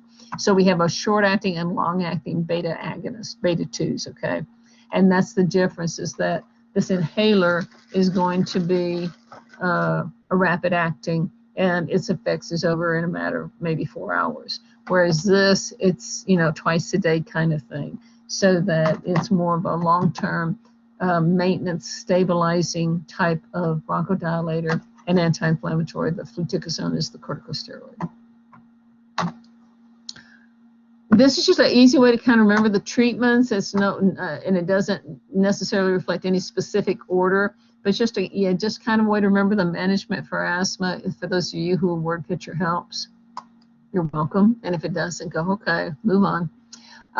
The asthma action plan is up on Blackboard, and also want to pop it up here at the end just to show it to you. The peak flow meter, and like I said, mine's upstairs in another room, so I'll probably show that to you tomorrow. Quick acting beta-2, this kind. This one is first line for flare-up. We take the steroids to decrease our airway inflammation. Severe cases, they may need to use oxygen therapy. But we're listening for breath sounds. What we're concerned about is when we don't hear them. We can't hear them moving hair. You get real concerned, okay? So that because their bronchioles have constricted to the point they're not bringing air in. So distant lung sounds or no, diminished lung sounds throughout, I'm concerned because they're not getting air in.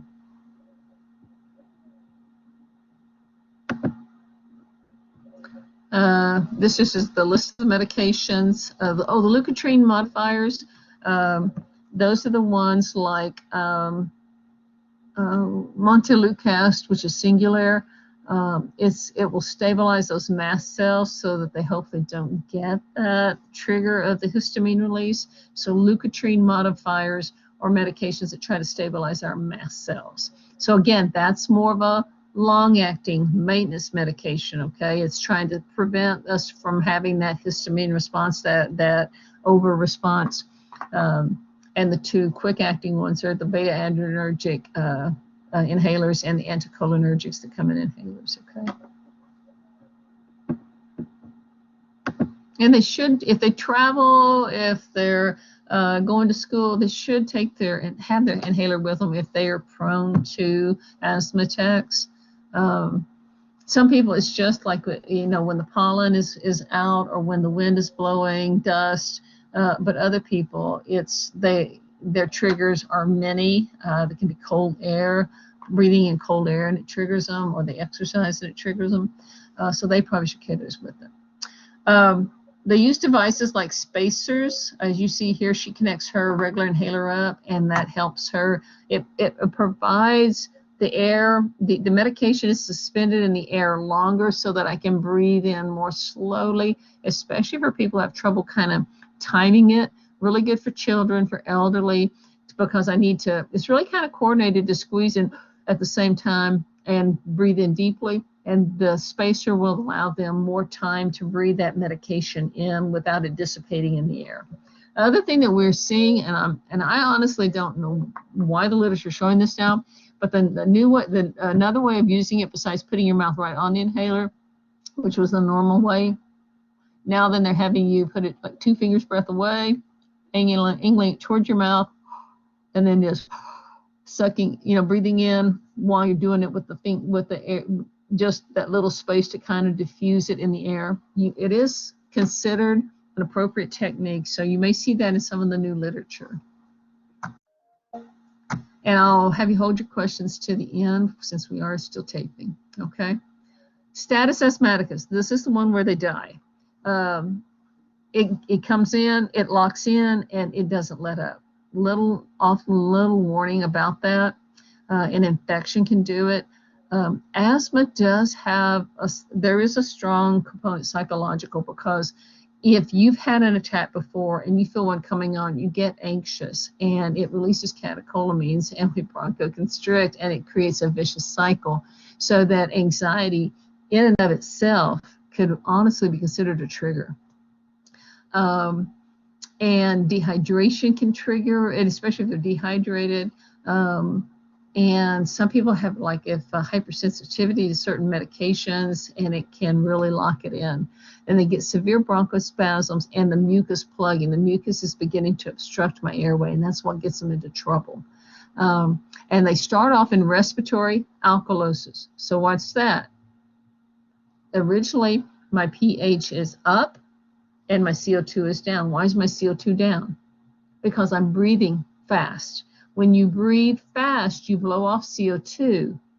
So I'm blowing off my acid, and my pH goes up originally with status asthmaticus. When they end up, those two reverse, and now my pH has dropped and my CO2 is up, it means I'm tiring and I can no longer keep it up. And so I'm retaining CO2, I'm not breathing as hard or fast, and my pH is dropping. Respiratory acidosis is definitely not compatible with life. This is what happens that when they get into respiratory acidosis, that is a sign that they are in deep respiratory distress, and it is possible to die in that situation. So starts off respiratory alkalosis, progresses to respiratory acidosis, status asthmaticus. And clinical symptoms, you will see them, even they're breathing so hard, even their neck veins may protrude, almost like jugular vein distension because of the force of breathing. You'll hear wheezing, hopefully. When they quit wheezing, you kind of get worried in status asthmaticus, because now they're not moving air at all. And can they talk? Are they moving at all? Can they, they tend to not want to move at all because they're afraid that they're just going to use more energy and get more short of breath. Use of the accessory muscles, lips are purple, and their peak flow. They're going to do the bronchodilator and check it. O2 sats are dropping, and if they can get them stabilized, then they will repeat the pulmonary function studies and find out what's happening now with their lung volume. Close monitoring, and like I said, initially we used the beta-2 adrenergics and corticosteroids to try to stabilize the situation, hydration, oxygen. These people may be on a complete non-rebreather mask, okay? This is hospitalization. And so we want to watch their airway, their vital signs, their hydration, and you know, keep working the plan, keep trying to keep them out of respiratory acidosis, keep them from fatiguing. They may have to go on a ventilator to let them rest. But this is when you die from asthma, okay?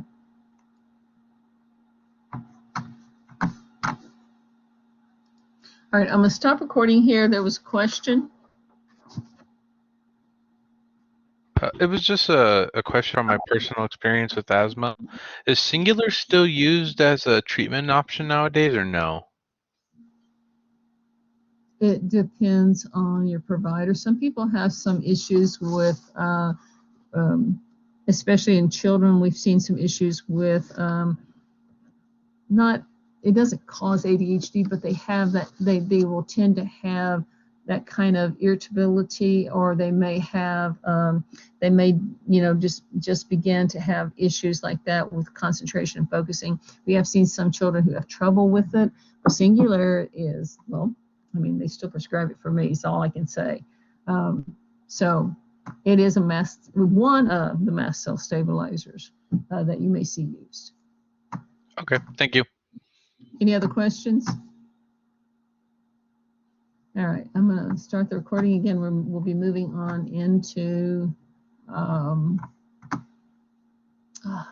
every time I click out of that thing, then I have to go all the way back in and find it again. Let me get caught up all the way again to where we start the COPD now. This one. All right, COPD. And let me start my recording one more time. So you're going to have several shorter, I think. I turned the taping off, but then it shows it's still taping. So we're recording. We're going to continue on. The typical posture of a person with COPD. What do you notice? You notice it's what they call almost a tripod position, where, you know, they're kind of lean forward, their arms are up or out, and they'll be kind of propped up on their legs. Why are they doing this? Remember, the COPDer has trouble inflating, trying to move the air in and out. So he is using his body to mechanically, physically help move the air. You'll see them move their shoulders up. You'll see them use their neck muscles when they're breathing. You'll see them when they kind of put their arms out and kind of round their back. They're trying to open their rib cage. And so they're trying to get in the upright orthopnic posture. All of these are trying to physically assist their lungs in ventilation. Problem is that their rib cage is like this. Instead of it being narrow front to back, it's widened out, and they call it the barrel chest. And so that they've kind of got more of a rounded lungs, and there's not a lot of room then for the lungs to expand. And so they're physically trying to help them expand, because their rib cage is already fixed out in that position, and they're trying to use their body to assist the breathing process. So COPD, chronic obstructive pulmonary diseases, emphysema and chronic bronchitis are the two most common types of COPDs, and that's what we're studying this time. It's airway obstruction, and again, the inflammatory process is the main culprit, and it's not fully reversible. I mean, we can do things that you know, give them where things are kind of at a balanced level or homeostasis, but it's not really reversible because of the remodeling and the chronic damage being done and the remodeling, so that emphysema and chronic bronchitis they're treatable but not curable. Okay, I guess is the best way to put that. Inflammation, we know what happens with the mucus. The inflammation leads to scar tissue, destruction of the alveoli, and then they can also develop pulmonary hypertension from that, just because the increased pulmonary pressures cause increased workload to push the blood through the pulmonary artery and veins. All right. Okay, no surprises. Smoking's high on the list of what causes it. I will tell you, I had my two grandpas. One had emphysema, pipe smoker.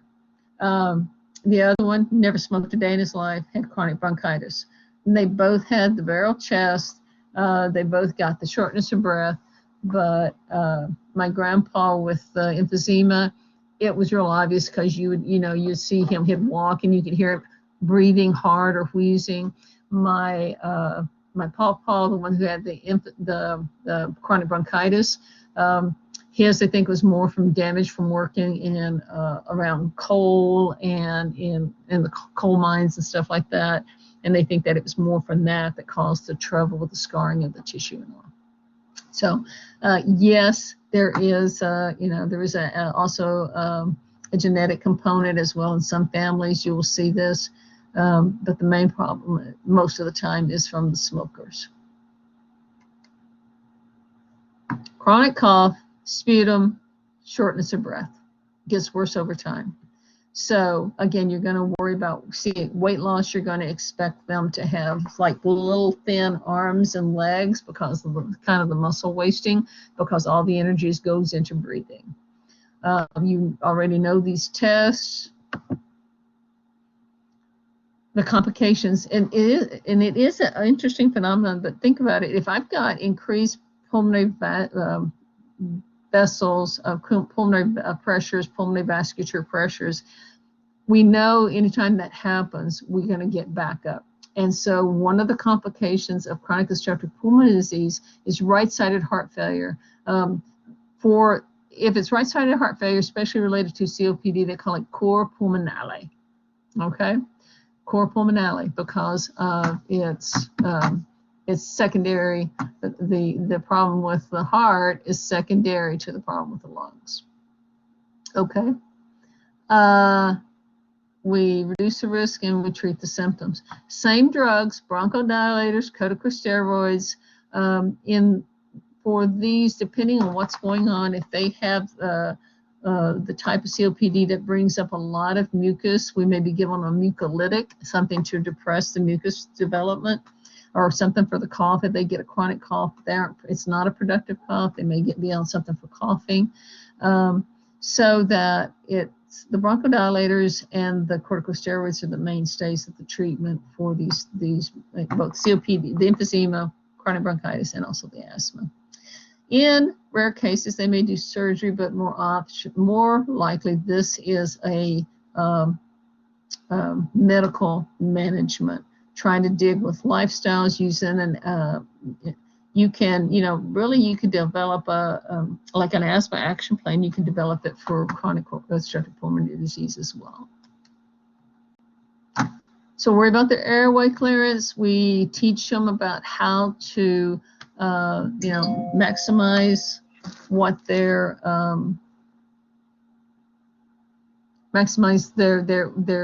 what they can do. We want to make sure that they don't become sedentary, because they're going to need to exercise those lungs so that they can handle the stress. So we do want them getting regular exercise, not, maybe not the intensive workout in the gym like you might think, but, a walking plan that has them, increasing their respiratory rate and strengthening their lungs. Fluids, diet, oxygen, activity tolerance, resources. There is their websites for both the American Lung Association and also for, you'll find other ones for the specific diseases like emphysema, bronchitis. So this is the big concern with bronchitis. They get the inflammatory response. The smooth muscle is inflamed. It swells, increases the number of glands that produce mucus, so that they get a lot of excess mucus. So they got a chronic cough with excess mucus. And you notice how the airway narrows. That's why they're short of breath, okay? We're trying to get that air. Their problem is that airway needs to stay open or need to be open. So both the anti-inflammatories and the bronchodilators. By the way, FYI, on Course Point Plus, there is an interactive case study on COPD. I'm sorry, there's a good interactive case study, but there is an interactive tutorial, and it has 3 little video segments, probably total, less than 10 minutes for the 3 videos combined. And it shows you this in motion, and I think it is one of the clearest, easiest to understand things to explain chronic bronchitis, emphysema, and asthma. That's your interactive tutorial on Course Point Plus for the chapter on chronic obstructive pulmonary diseases. All right. Can't recommend it enough. I've tried playing it through here. It's really hard to hear the sound, but you should go in and view it. I think it's worth, less than 10 minutes of your time. So chronic bronchitis is the airway problem, inflammation of the bronchi, okay? So it's cough and mucus production. That's kind of the hallmarks on that thing, cough, mucus production. They get mucus plugs up my airway, gets us into respiratory distress. And it's more common in winter because bacterial viral infections are more common, and their body responds in general to infection with an inflammatory response. Chronic bronchitis. Now, emphysema is a problem of the air sacs. So bronchitis is bronchial. That's where we see the main problem happening, the bronchioles. Emphysema, the main problem are the alveoli. You notice here, the normal ones look like this. They're nice little grape-like clusters and all that. And so they're able to exchange the gas. Well, then we start getting damage to those sacs, and see how these guys they don't look functional, do they? And how they get overextended or overinflated. And then you even can end up like this, where they really have lost their elasticity, and their poor air sacs really can't do much expanding. They kind of stay expanded. The concerns is that they could be trapping air, trapping CO2 in here, and not able to get breathe out or complete the gas exchange because they can't get all the CO2 out of the way. So this is emphysema, where the air sacs are affected, okay? So your air sacs are inflamed, thickened. This comes from your textbook, by the way. The flow of air, and when this happens, less oxygen gets into your body tissue, so that they can't get rid of the carbon dioxide, and so they're short of breath. Even though they may not appear cyanotic, they will be short of breath because they're not able to get the carbon dioxide out and breathe in the new oxygen, but the oxygen that's there just kind of keeps floating around in your bloodstream. So they may not get cyanotic early on. Okay, that's probably a better way to put it. They don't get cyanotic early on. Whereas the bronchitis, if they're not bringing the air in, you may notice them get into their respiratory distress will be obvious. Okay. The air sacs, they basically are like dead space. They don't function anymore, so there's less opportunity for gas exchange, and because the capillary beds are not functional, and some of them would just burst. Those air sacs, now they're microscopic, but I mean they burst. So we're losing that surface area of capillary blood flow. So that's going to increase my pulmonary artery pressures, and that can create another problem with pulmonary hypertension. Okay. And we told you that these increased pulmonary pressures can lead to cor pulmonale.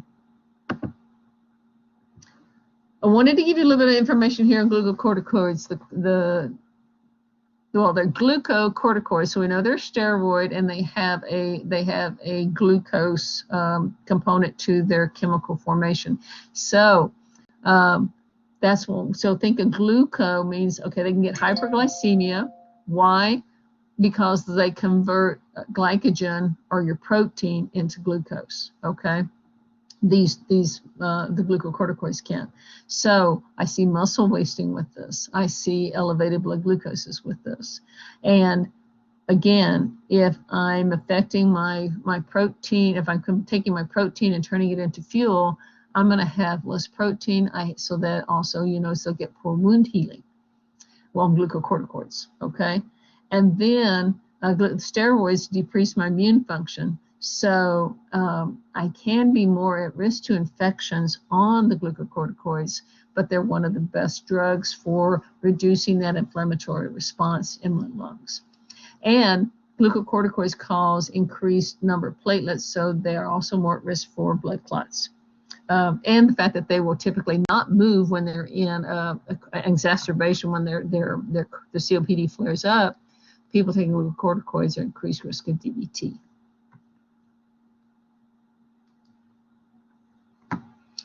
All right, and then last but not least is tuberculosis, okay?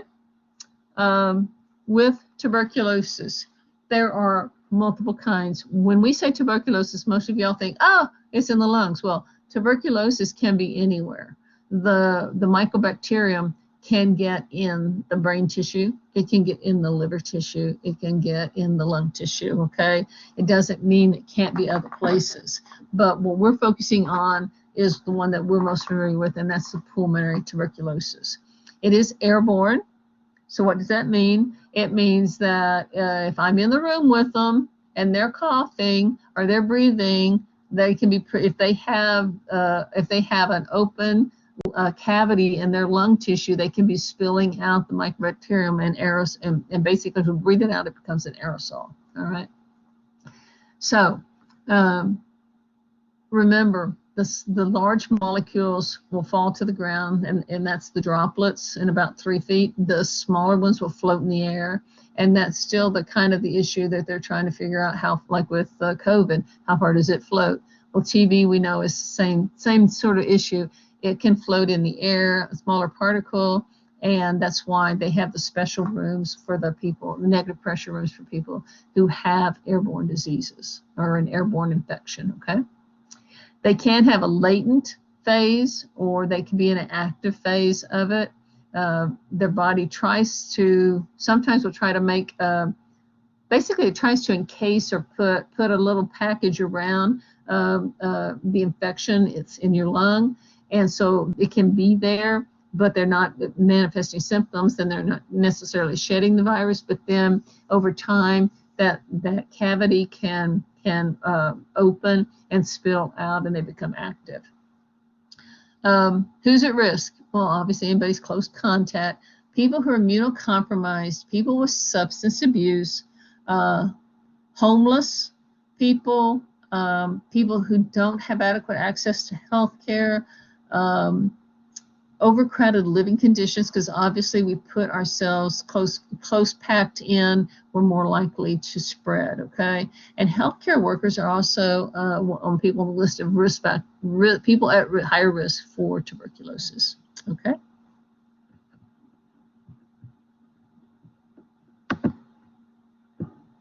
What does it look like? They come in with they say they've had a bad cough that lasts 3 weeks or more. We think of people coughing up blood or sputum, but they're just as likely to have weight loss or just a loss of appetite. There is a portion of them that will get chills and fever and night sweats. They're known for the night sweats, but the night sweats doesn't happen in all of them.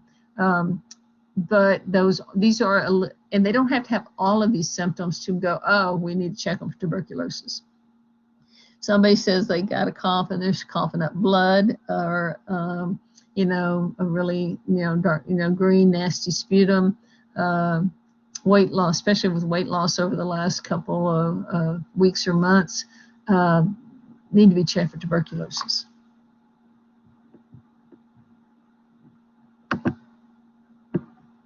So, the PPD test that we do, the one that's done in the intradermal shot, it's done in your forearm.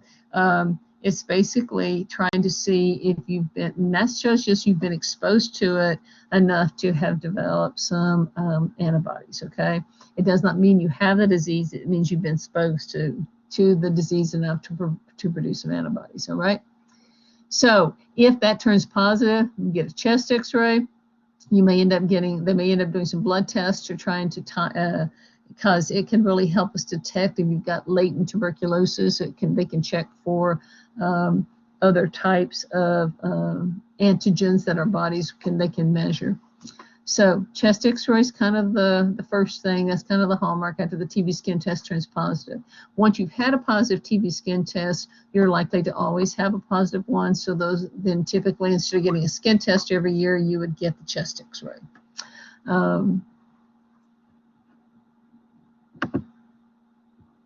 Now, what do?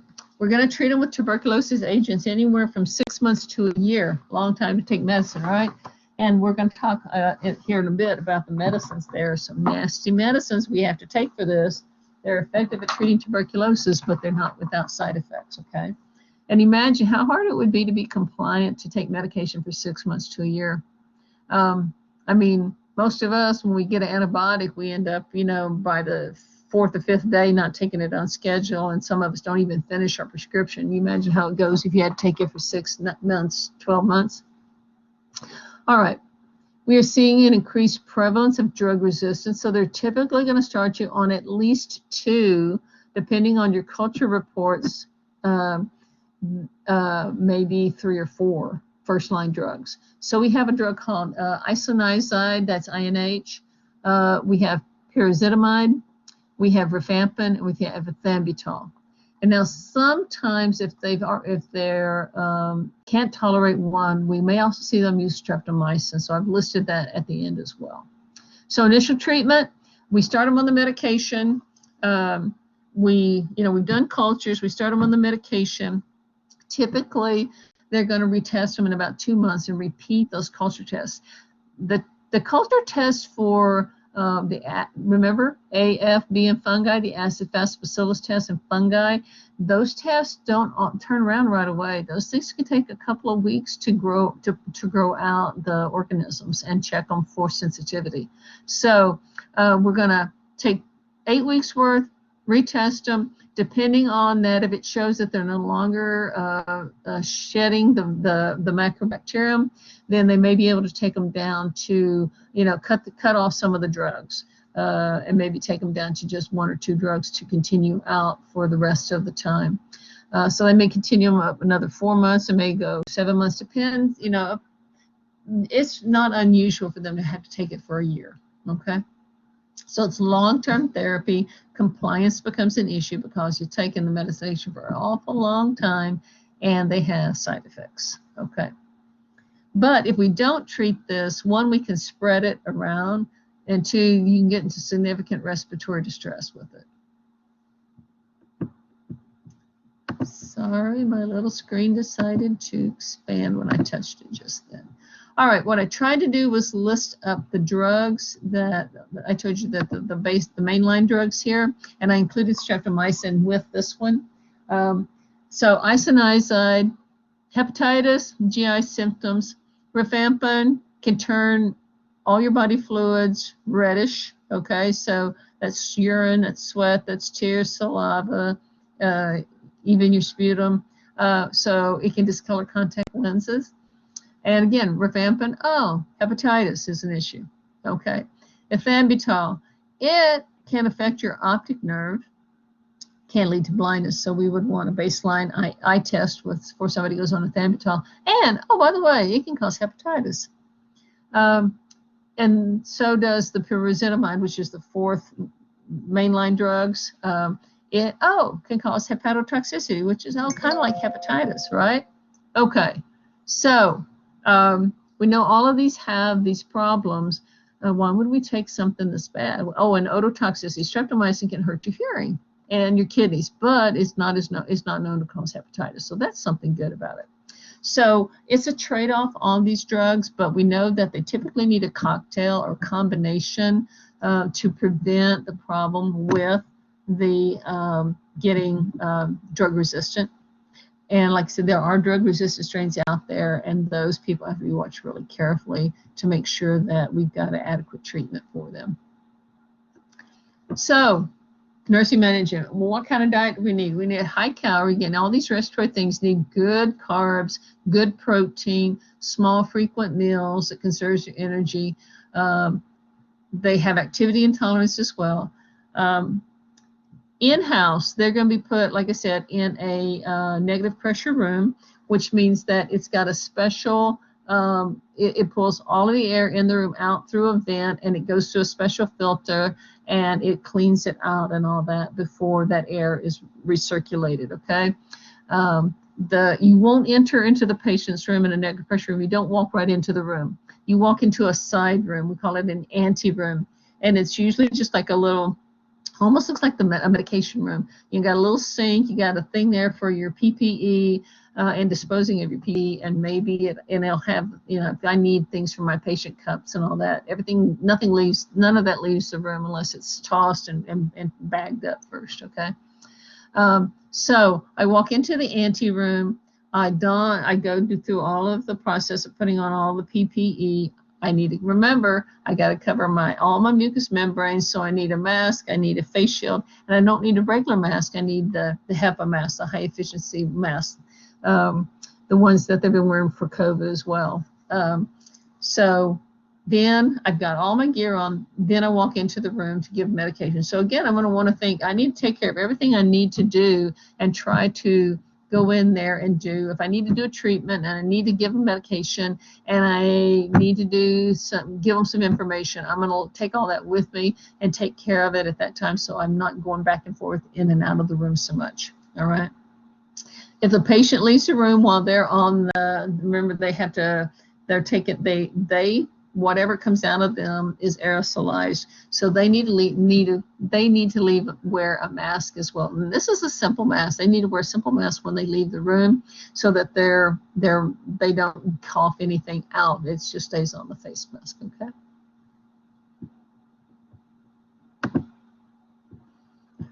Also, daily weights, again, because weight is an issue here. Your hand washing for the patient as well, so they aren't reinfecting themselves. Increased fluid intake. Told you about the type of room. They need a lot of teaching about their medications, about why they need to do it, why they need to identify who are their close household contacts, because those people are at risk for getting it as well. And their close household contacts should be tested with a TB skin test as well.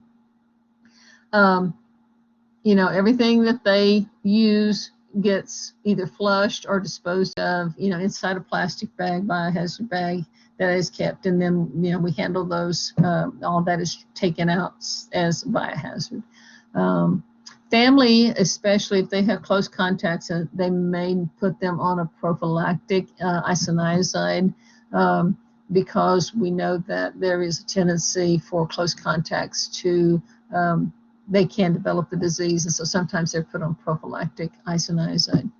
Postural drainage, remember, they get those pockets or cavities in their lungs with the mycobacterium that have basically created exudate, and when those open, those things can drain. So we may need to do postural drainage on them as well with percussion to try to help them clear that stuff out of their lung tissue.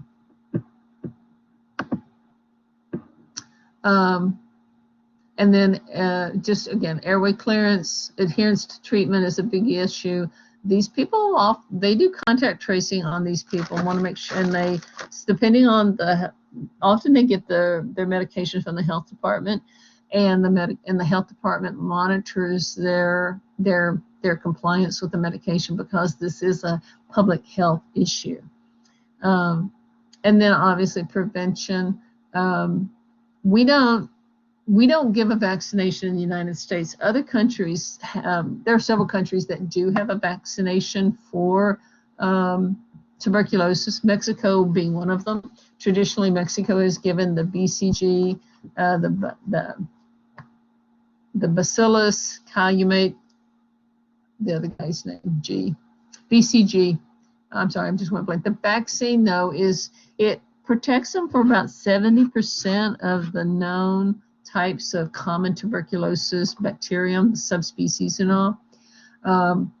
But it will make you test positive to the skin test. So if somebody who comes from Mexico and has a skin test, they may test positive because they've had the vaccination. The problem is that it still doesn't cover about 30% of the types of tuberculosis. So, and the United States has never given it. We have not had it as an epidemic, you know, throughout our country. It is considered endemic in Mexico, and that's why they do the vaccination. Okay, you typically vaccinate a population when the risk of getting something is more than the risk of a vaccination. Okay. Now, I would, back on the drugs, I would just remind you, there are a few diet issues related to isoniazid. I don't have that up here on my slide, but you want to look at the diet issues because they have some problems with some amino acids, and so there are certain diet restrictions that you need to follow, and they also supplement them with the B6 orally for people who are on isoniazid because of the how it interferes with our body's metabolism of the B6 vitamin. Okay. All right, and that was the end of that. Let me stop the recording. Oh, that stopped sharing. I know what I've done. I haven't done the stop the recording. I've been doing the stop the share.